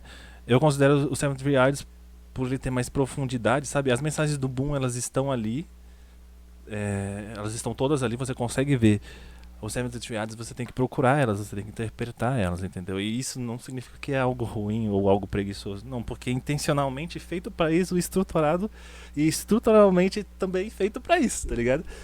Então é isso, mano. 10 de 10, obra-prima pra mim. Sabe qual é outro fator? Knup, se hidrate-se. Eu tô aqui o tempo todo. Sabe qual é outro fator que me impede de dar 10 pra 73 jardas? É o figurino do doutor nesse episódio. Eu sei que ele mal aparece no episódio. Eu sei que... Eu sei disso. Eu sei que ele só tem 12 linhas. Mas puta que pariu. É o figurino mais fraco do chute. É sério. Eu acho que de todos os figurinos do chute é o que eu literalmente não gosto. Porra, Não é o casaquinho amarelo? Pra mim a referência é o Nardo. Já era. Pois é. Cosplay de Nardou. Ah, não achei ruim, não. É, assim, eu não achei, Enfim, não é um dos melhores, eu achei ok, mas também não interfere em nada também na história, sei lá, não sei, tipo, não sei, não tenho en- problemas em relação, mas de fato, sei lá, Mas enfim, enfim, selo de qualidade. sim. enfim, eu gostei bastante do episódio também, achei ele bem amarrado. Ah, a mulher, ela é maldição, ela é foda-se, não me importo. É, tem essa Não, questão não também, importa pra trama. sim. E aí, eu dou. Eu ia dar um 9, mas acho que toda a discussão eu vou dar um 9,5, assim, não acho. É porque, sei lá, 10 é um bagulho que ou me pega muito ou é muito perfeito, sabe? E também não é tanto a minha temática, assim como o não é do Rafa, né? Boom me pega muito mais pelas temáticas e como é feito, assim, mas é um episódio incrível, incrível. E, e é isso. Próximo, próximo. Você podia ter dado 9,73. Ah, pode ser 9,73, pode ser. É. Dot em Bubble. Caralho, Bubble. Bubble, ponto e bolha. A menina tá lá no TikTok, ela fala, Hi Barbie, hi Barbie. I can. Aí. aí. Aí o doutor fala com ela lá, e a Ruby fala, tipo, pô, tem umas lesmas ali que são a forma final da guilhotina. Aí ela, ah não, temos que fugir. Aí ela foge, e aí fogo no racista, e é isso. Aí o doutor chega lá pra dar um aviso, não sei o quê. E ela olha com uma cara de nojo, descarta, coloca ali o clipe do Ricardinho Setembro e canta junto. Meu biquíni amarelinho, aperta aqui no cuzão. Esse episódio seria melhor se a música tivesse em português. Sim. Eu concordo com essa, com a cena seria melhor se a música fosse em português, mas o episódio pra mim ele é muito bom também. Posso Cara, Sim, sim. começar? Ou alguém quer começar? Pode começar. vai. Se hidratou? Sim, o tempo todo. Cara, pra mim, essa é uma crítica ferrenha e cirúrgica, a algo que é muito atual. E, obviamente, o episódio flerta muito com essa estética de Black Mirror, né? Mas há pessoas tóxicas e essas questões das redes sociais, onde a gente vê que toda uma sociedade, né, foi condicionada desde, sei lá, do seu nascimento, né, a viver em função dessa bolha, a ponto de ter dificuldade até mesmo de se locomover, né, de coisas que para nós somos básicas, mas para eles não são, porque desde lá do nascimento deles eles não foram condicionados, educados e treinados a isso. Como quando nós somos pequenos, nós aprendemos a andar, aprendemos a falar, entendeu? E a forma, a base, né, criada na infância deles foram completamente diferentes. Mas enfim, eu acho que é uma crítica ferrenha aos estereótipos também, nessa questão do estereótipos dessas pessoas das redes sociais viverem na própria bolha e acharem que o que ela vive ali dentro é o mundo perfeito. O episódio o tempo todo ele entrega ah, mensagens, né? Ele entrega sutilmente esse racismo, como por exemplo a gente vê a Lindy desviando o olhar do doutor várias vezes e tendo um tratamento completamente diferente quando ela fala com a Ruby. Com a Ruby ela dá muito mais atenção e segue até ordens. Com o doutor ela chama ele de chato, ela chega a bloquear o doutor, chega Chama a de um acusar. abusador, chama de rude. Sim, chama de rude, chega a acusar o doutor de que ele estava por trás disso tudo, né? E aí É, a gente vai observando toda a branquitude, né? Toda essa questão, todo esse cenário de, podemos dizer assim, da elite, né? Dos ricos, tem uma higiene exagerada, assim, visualmente, né? Tipo, parece tudo muito limpo, tudo muito perfeito, né? Típicos daqueles bairros de pessoas ricas, né? E eu gostei muito também dessa questão muita gente questionou, né? Das lesmas serem um fator bobo, mas na verdade não. Pra mim elas representam o quão vulneráveis são essas pessoas quando elas saem da própria bolha e encaram o mundo real, né? Então essas lesmas acabam sendo assim aquele baque de realidade para essa pessoa. Então elas não têm noção nenhuma do que é fora da bolha delas, e quando elas saem dessa bolha, elas acabam sendo presas fáceis. Então, pra mim, no final, a cena do Instituto Gato é uma das melhores assim da série, uma mensagem muito impactante, né? E é isso, mano. Tem também a questão que, tipo assim, é, hoje a gente tá, tipo, à beira de viver uma situação extremamente semelhante como essa de Data Bubble, porque a gente já tem hoje crianças que, quando bebês, elas já sabem interagir bastante com o smartphone, com a internet, né? A gente tem crianças que estão cada vez com menos contato com outras crianças fisicamente, presencialmente, e passam a interagir bastante com tablet, sabe? Com smartphones, sabe? É, é uma exposição muito prematura e que a gente vê isso acontecendo nesse episódio. Só que, além disso, nesse episódio, a gente vê também uma questão de manipulação da percepção assim, da realidade, sabe? Do que compõe ela como uma forma de manter sempre os interesses da classe dominante, né? Que são os burgueses, esses ricos racistas, que sempre vêm. Não há nem mais uma estrutura de classes, né? Como eles estão estruturadas. Eles estão estruturadas basicamente como uma estrutura de castas. E nessa.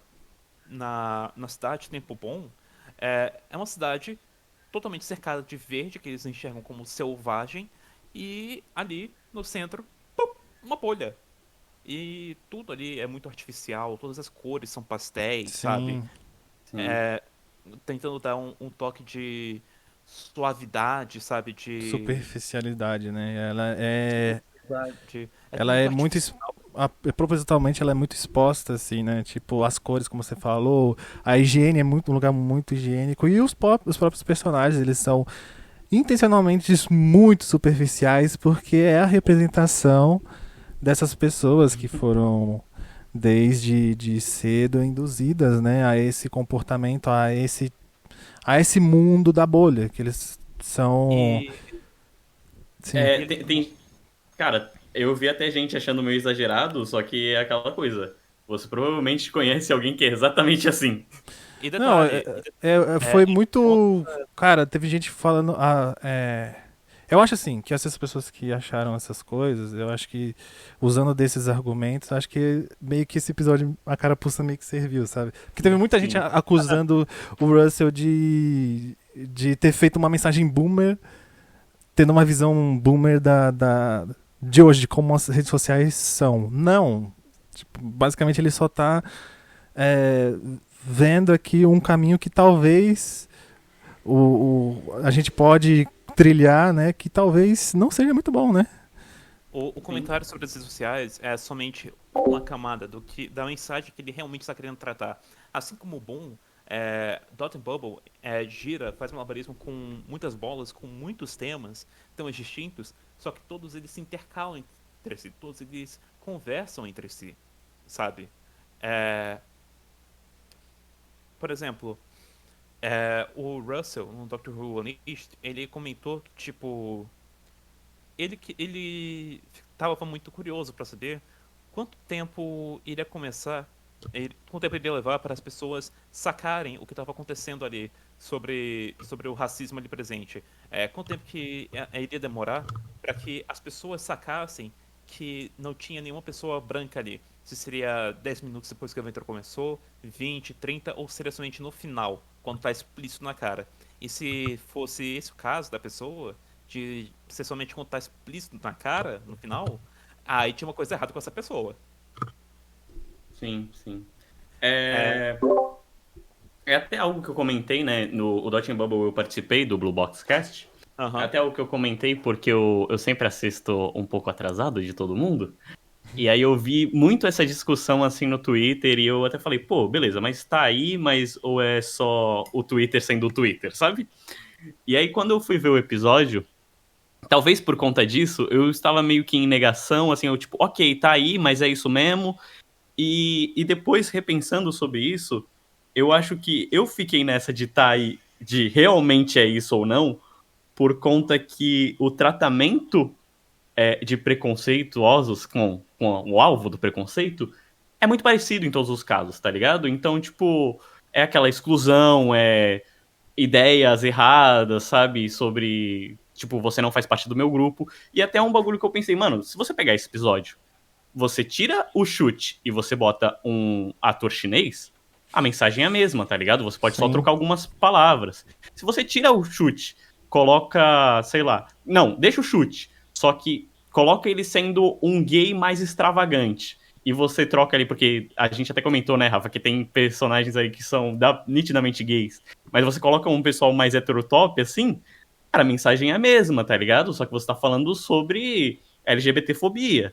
Sim. Então, os preconceitos eles são todos muito parecidos, e aí, tipo, o episódio, ele vai meio que ficando cada vez mais escancarado, porque da primeira vez que o doutor aparece, ela nem olha pra ele, sabe? É como se fosse só porque é uma pessoa que não tá ali no grupo social dela, que não... Como se você, tipo, recebesse mensagem de alguém que não tá ali, tipo, pô, mas eu nem sigo essa pessoa e você ignora. Sim. Eu nem sei quem é. Ele aborda E aí mais essa... Quando ele aparece de novo pra ela não reconhece ele. E aí Sim. depois quando ela se toca que é ele, ela vai falar, nossa, eu pensava que vocês todos eram iguais. Sim, ela fala, achei que era outro porque vocês todos são muito parecidos, né? Então, tipo, cada vez vai ficando mais escancarado, aí ela comenta sobre que ela odiou ele logo de cara, sobre ela achar que é coisa dele. Os Até dois chega no dividem a final. mesma sala, ela fica Sim. incomodada, tá ligado? Ela se sente traída nesse caso, né? Quando ela... Eu catei o subtexto do racismo quando ela falou pros amigos dela, tipo assim, depois a gente disciplina ele. Sim. Foi aí que eu catei. Eu captei logo no início, tipo, eu percebi o comportamento dela com a Ruby e com o doutor, tipo, sabe? Pois então, eu achei curioso isso. Na primeira cena, eu já achei estranho que só tinha gente branca. Porém, aí Reino eu Unido. fiquei atrás da orelha. Só que depois eu pensei, Reino Unido. Limitação de produção do Reino Unido. E aí depois teve a introdução da Ruby pra Lindsay.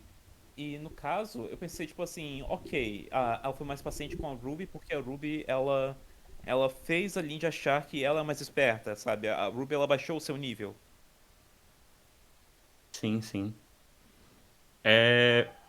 Também, saindo desses comentários e entrando em outros, também tem o fato, tipo, da própria bolha, né? Sobre sair da bolha, sobre como algumas pessoas se recusam a fazer isso, sabe? Que, tipo, é realmente um esforço que a Ruby tem que fazer. E, cara, pra você tirar alguém da sua bolha, realmente você tem que fazer como a Ruby fez, às vezes. Você tem que se Difícil, rebaixar, você tem que ir pela curiosidade da pessoa. Tipo, pô, mas você nunca ouviu falar sobre isso, não sabe? Tem não sei se vocês conhecem o Galo de Luta. Uhum.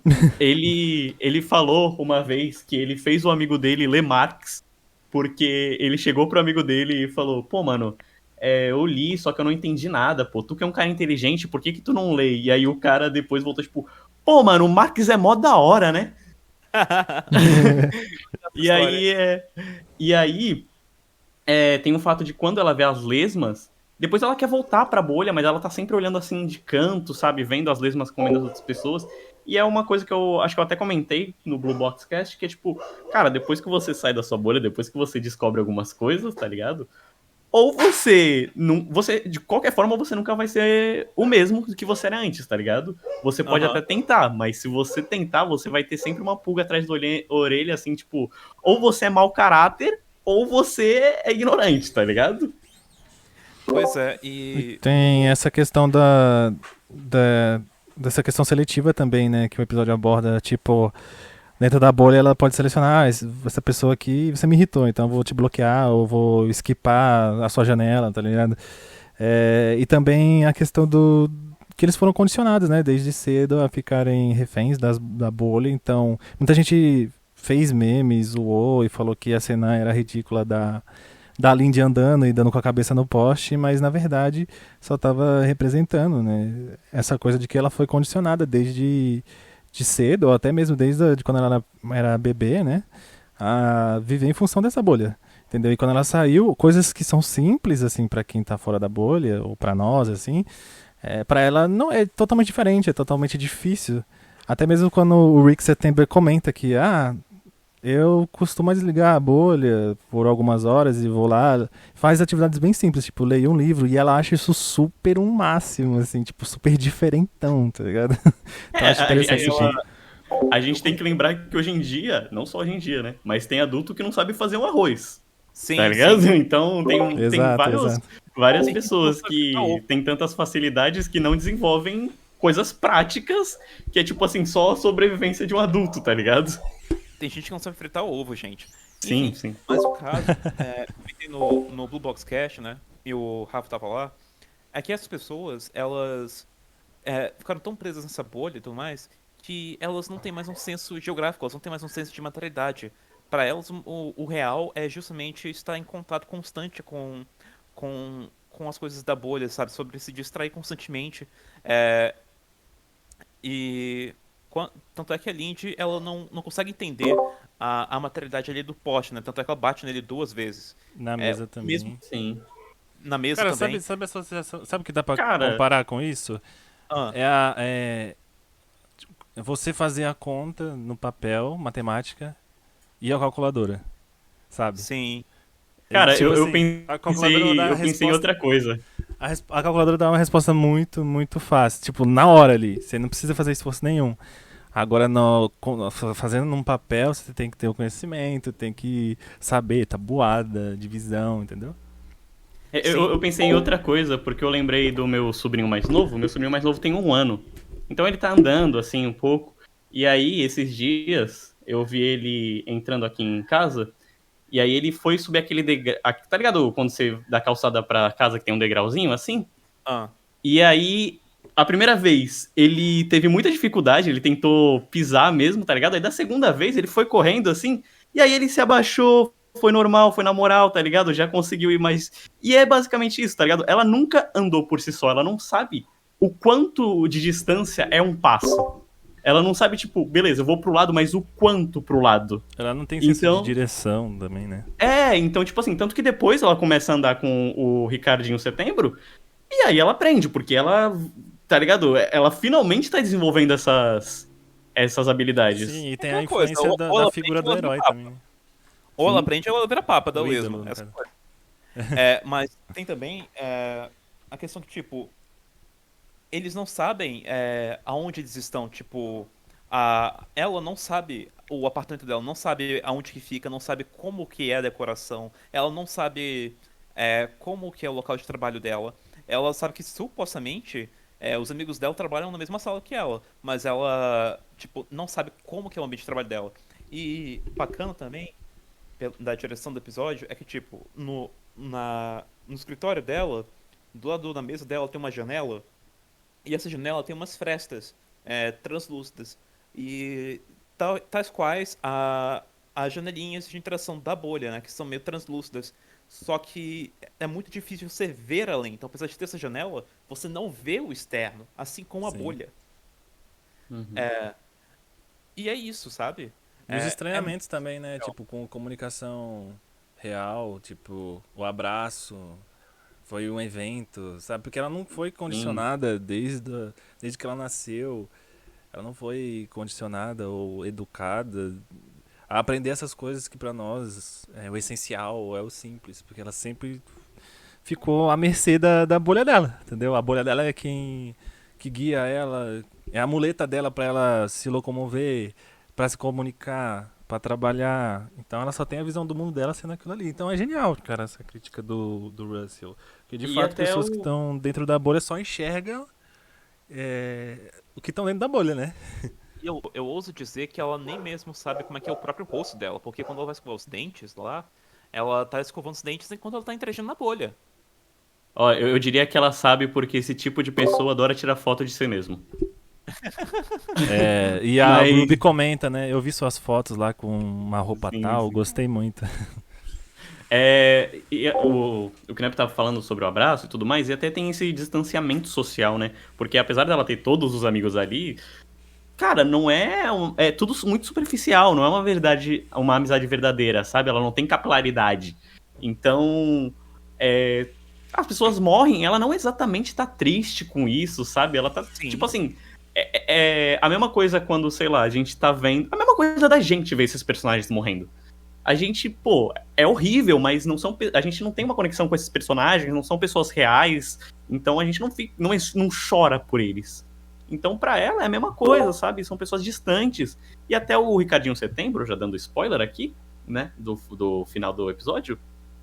Ele tinha muito esse lance de ser o ídolo dela, e a partir do momento em que ele era pra ele se aproximar dela, se tornando um amigo, ele acaba se distanciando dela, porque as amizades dela são todas superficiais, então ele passa a ser só mais um pra ela e ela não tem mais pena de usar ele, deixar ele morrer pra que ela fuja. Sim, Tipo- ela, tipo assim, acabou trazendo pra fora da bolha essa questão da seletiva, né? Nesse momento aqui eu não preciso mais desse cara, eu preciso livrar dele pra mim continuar. Então pra ela, lá na bolha dela, é só arrastar pro lado, né? Tipo, só esquipar. Então a morte, causar a morte dele, fazer com que o ponto seja atraído pra ele, se equivale a essa ação de esquipar uma pessoa, bloquear uma pessoa na bolha, entendeu? Então pra ela não tem esse impacto de tipo, caraca, eu matei alguém, porque ela não foi condicionada a isso, sei lá, desde os primórdios, sabe? E detalhe, que a gente precisa também comentar aqui. O Ricardinho Setembro que ela conheceu ali pessoalmente não é o Ricardinho Setembro ídolo, né? É uma Sim. outra persona, porque é o Ricardo. É um Ricardo humano, né? Não um idiota. Tanto é que o nome dele nem era esse, né? Era o Richard Bloom. A gente conheceu o Richard Bloom, né? E aí. Não, Bloom não, Coombs. E aí. Camps? Coombs. Não, tô zoando, tô zoando. E aí, o interessante também é que, tipo, ele, de todas as pessoas que a gente viu de Fine Time interagindo com o Doutor, ele foi o único que não se enojou com o Doutor e tudo mais. Todos os outros, quando viam o Doutor, ficavam tipo assim: caralho, um homem preto com a gente, o que a gente faz? Não, ele até sorriu pro doutor, ele até gostou. É, Então. Porque ele tava... Ele estudou história, gente. Quando- Ele era o cara que saía da bolha, né? Então...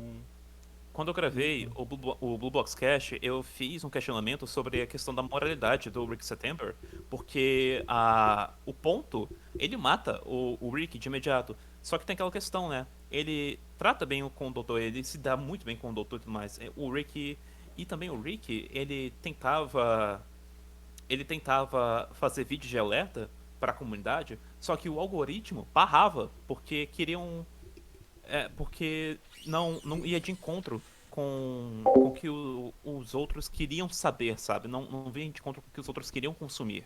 Ia furar a bolha. E também tinha a questão que quando ele entrava na bolha, ele só ia pra publicar os vídeos dele ali, sabe?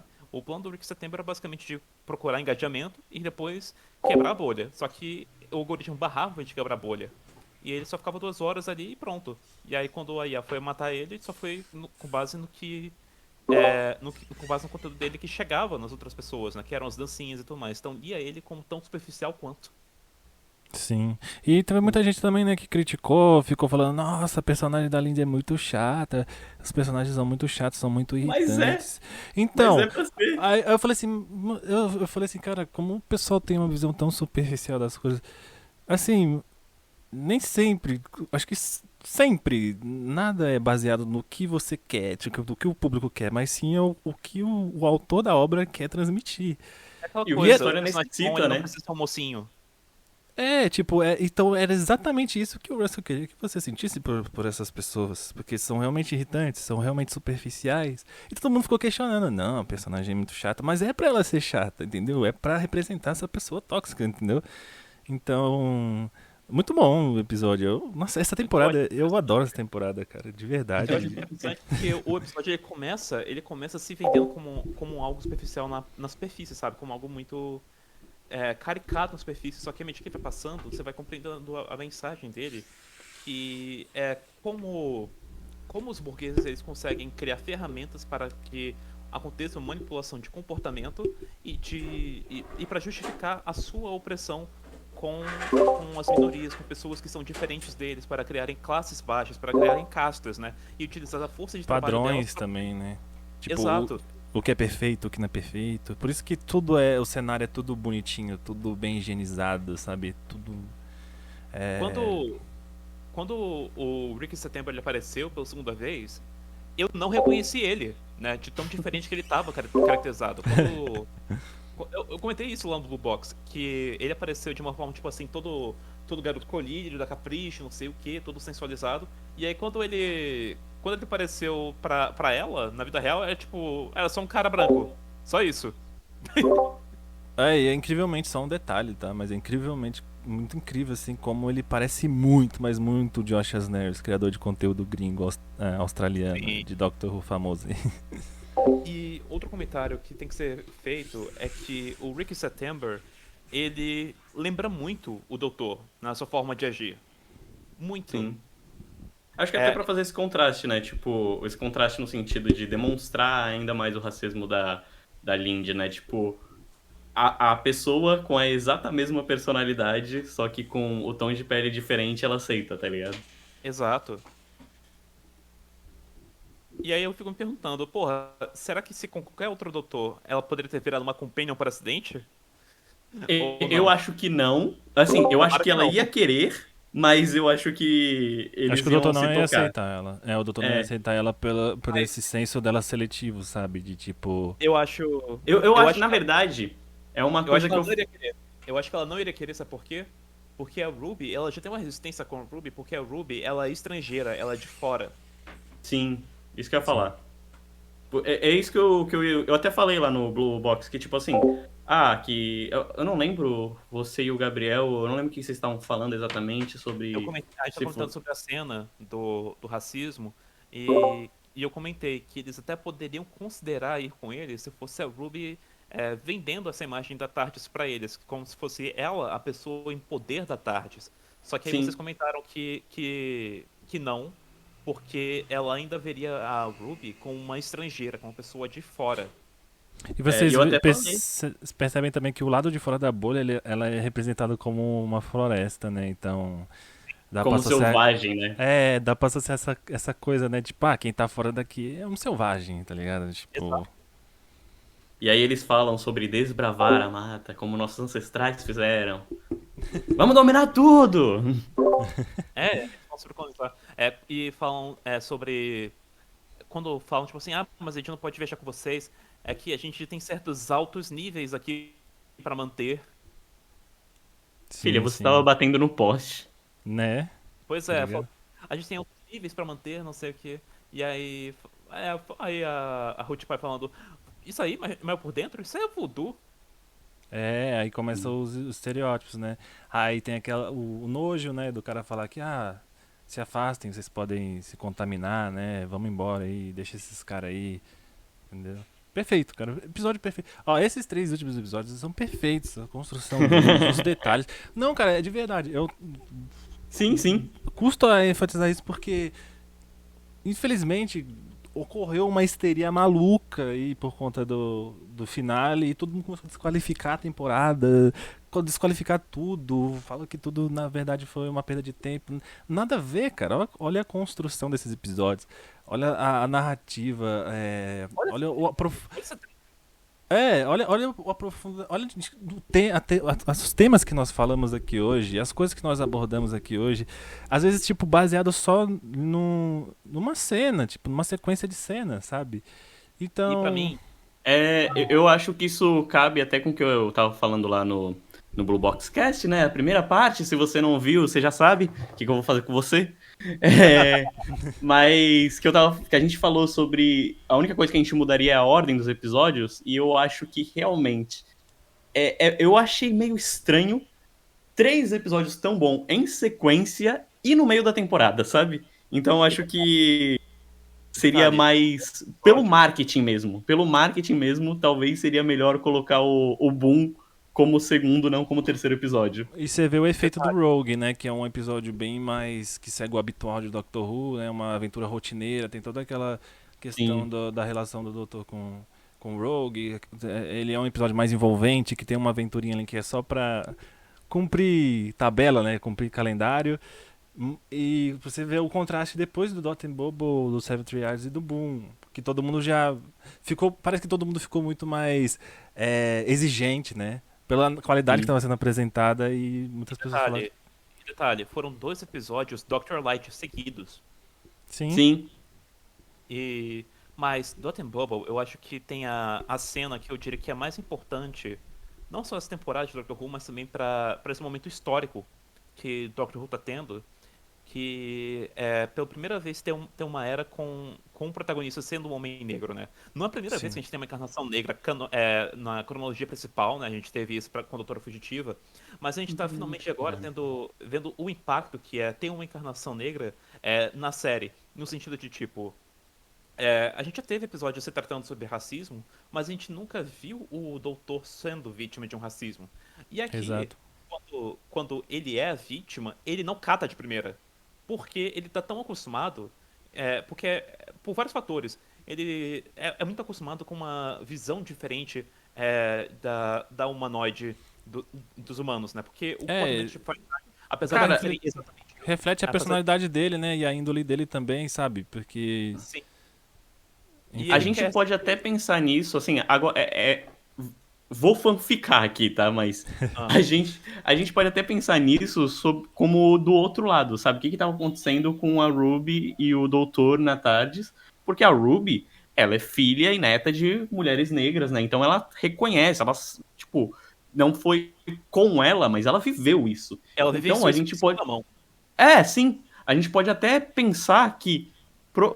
Porque o primeiro contato que a Lindy tem é com o doutor e ela recusa. Depois, o segundo contato é com a Ruby.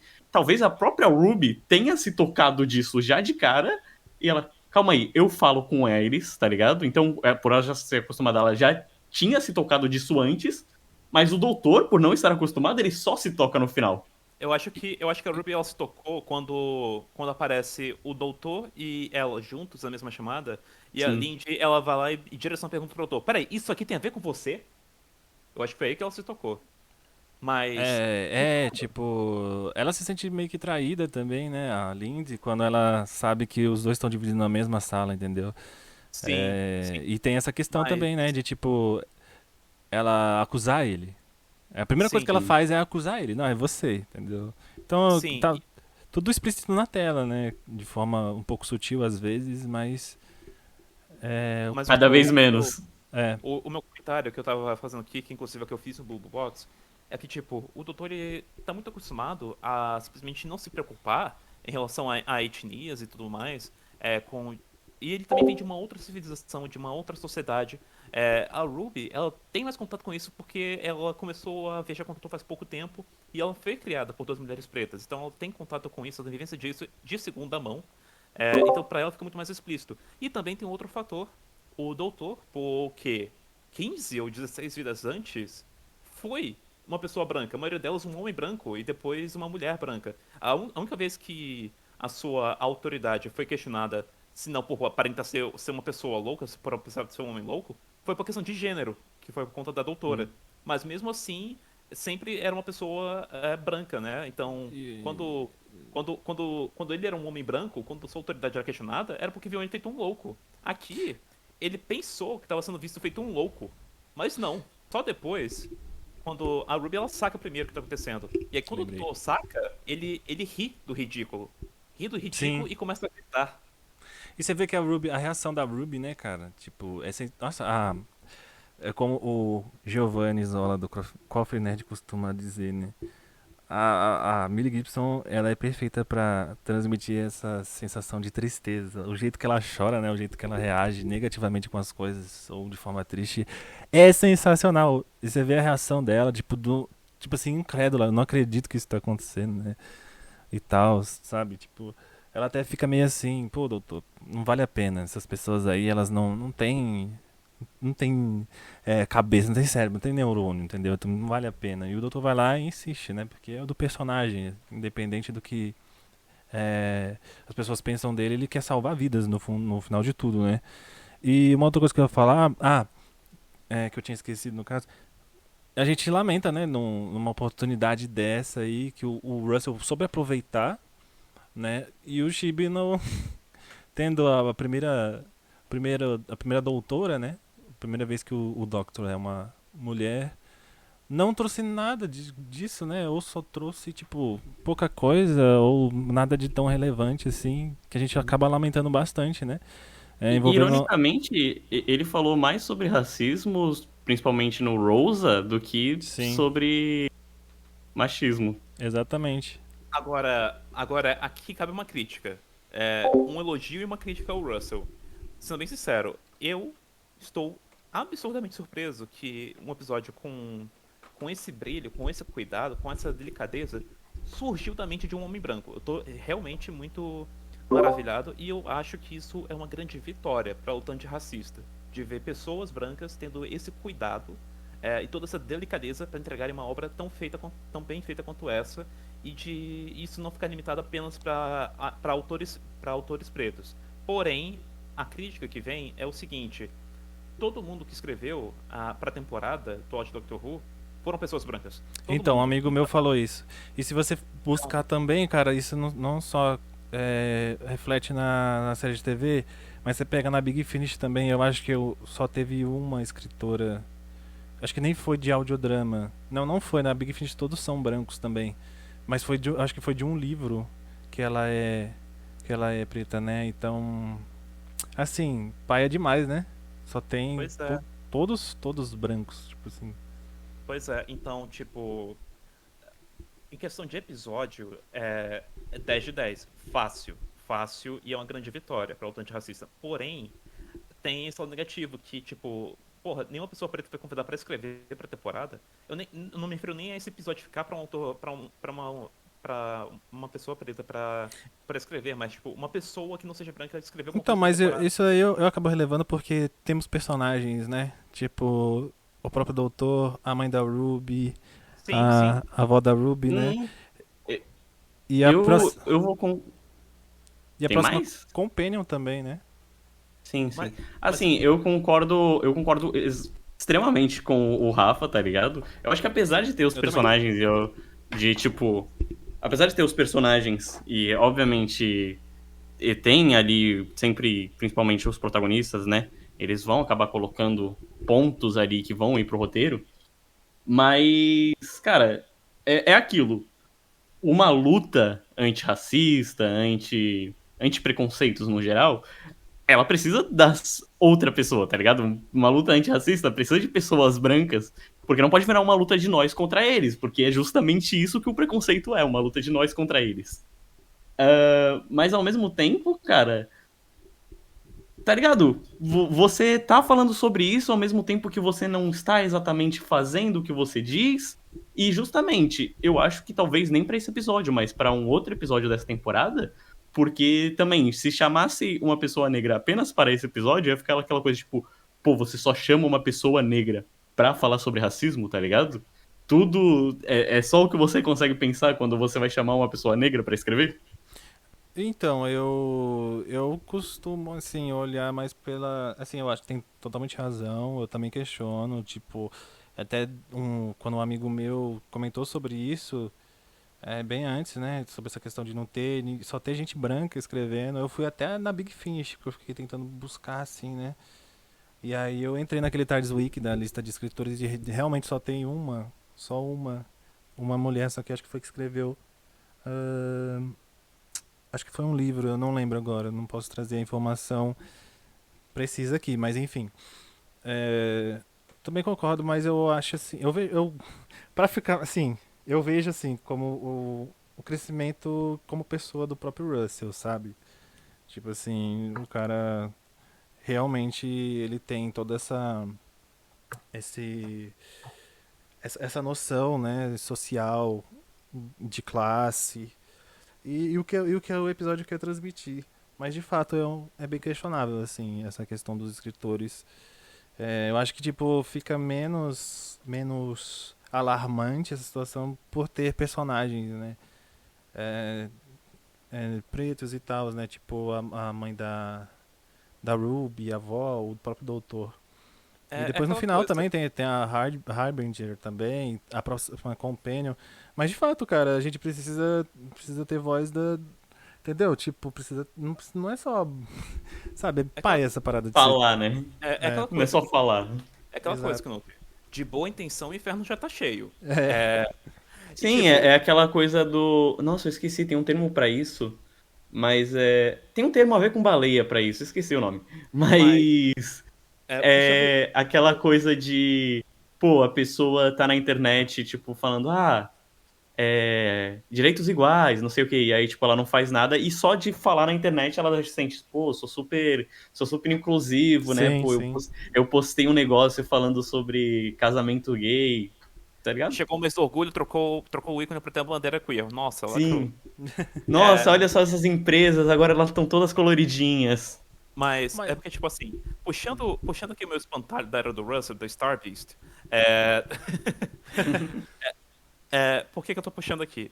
Porque ali o Russell, ele fez com que o episódio ele fosse basicamente uma alegoria. A vivência trans utilizou muito a personagem da Rose Noble.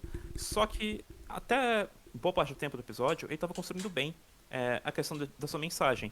E é inquestionável, ele agiu de boa fé. A questão é a derrapada monstra que ele deu na reta final. Aqui em Dot and Bubble, ele não deu essa derrapada narrativa, mas em questão de construção de temporada, de sequer ter. Pelo menos a gente não sabe muito dos bastidores, mas a gente sequer ter uma pessoa preta pra escrever qualquer coisa pra essa temporada, não tô nem referindo ao The Bubble, na mas qualquer coisa. produção, no caso, tem, que a gente vê no Unleashed de várias pessoas, mas de escritor, de fato.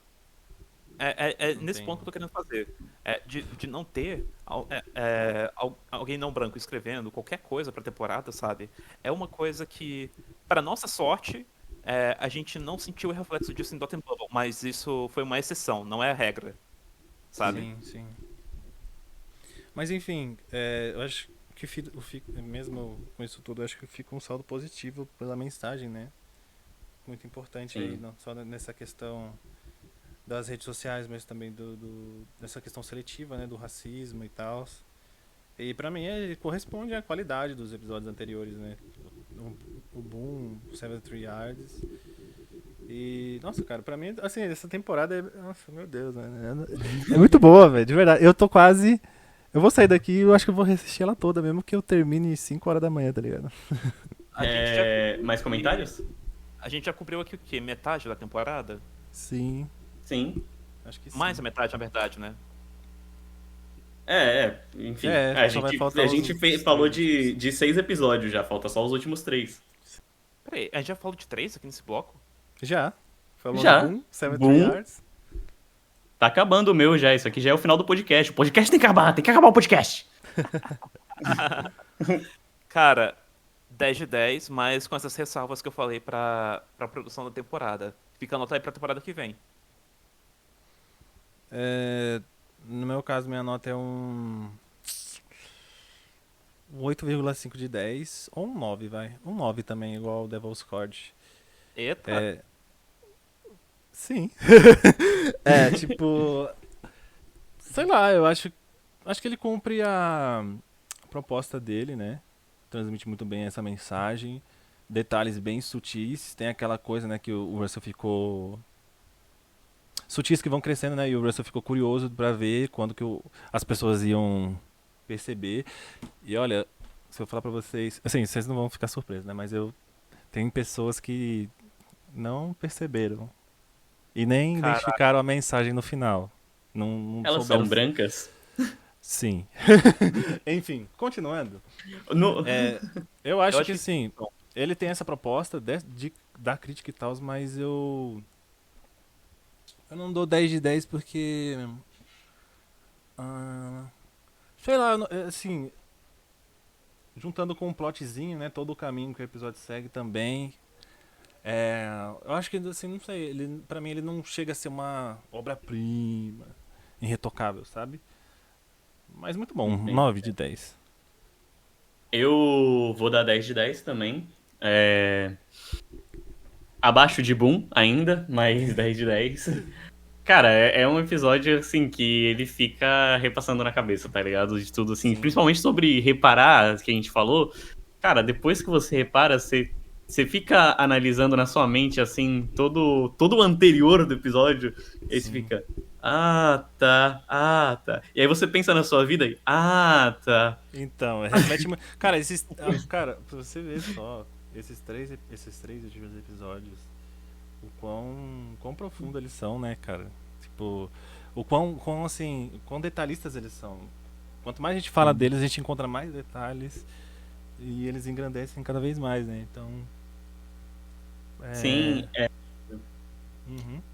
eu só queria perguntar pra vocês quanto tempo de vida vocês dão pro pessoal que foi se aventurar na mata? 30 segundos. Então o meu É. vai ser 10 segundos. Quanto mais rápido, melhor.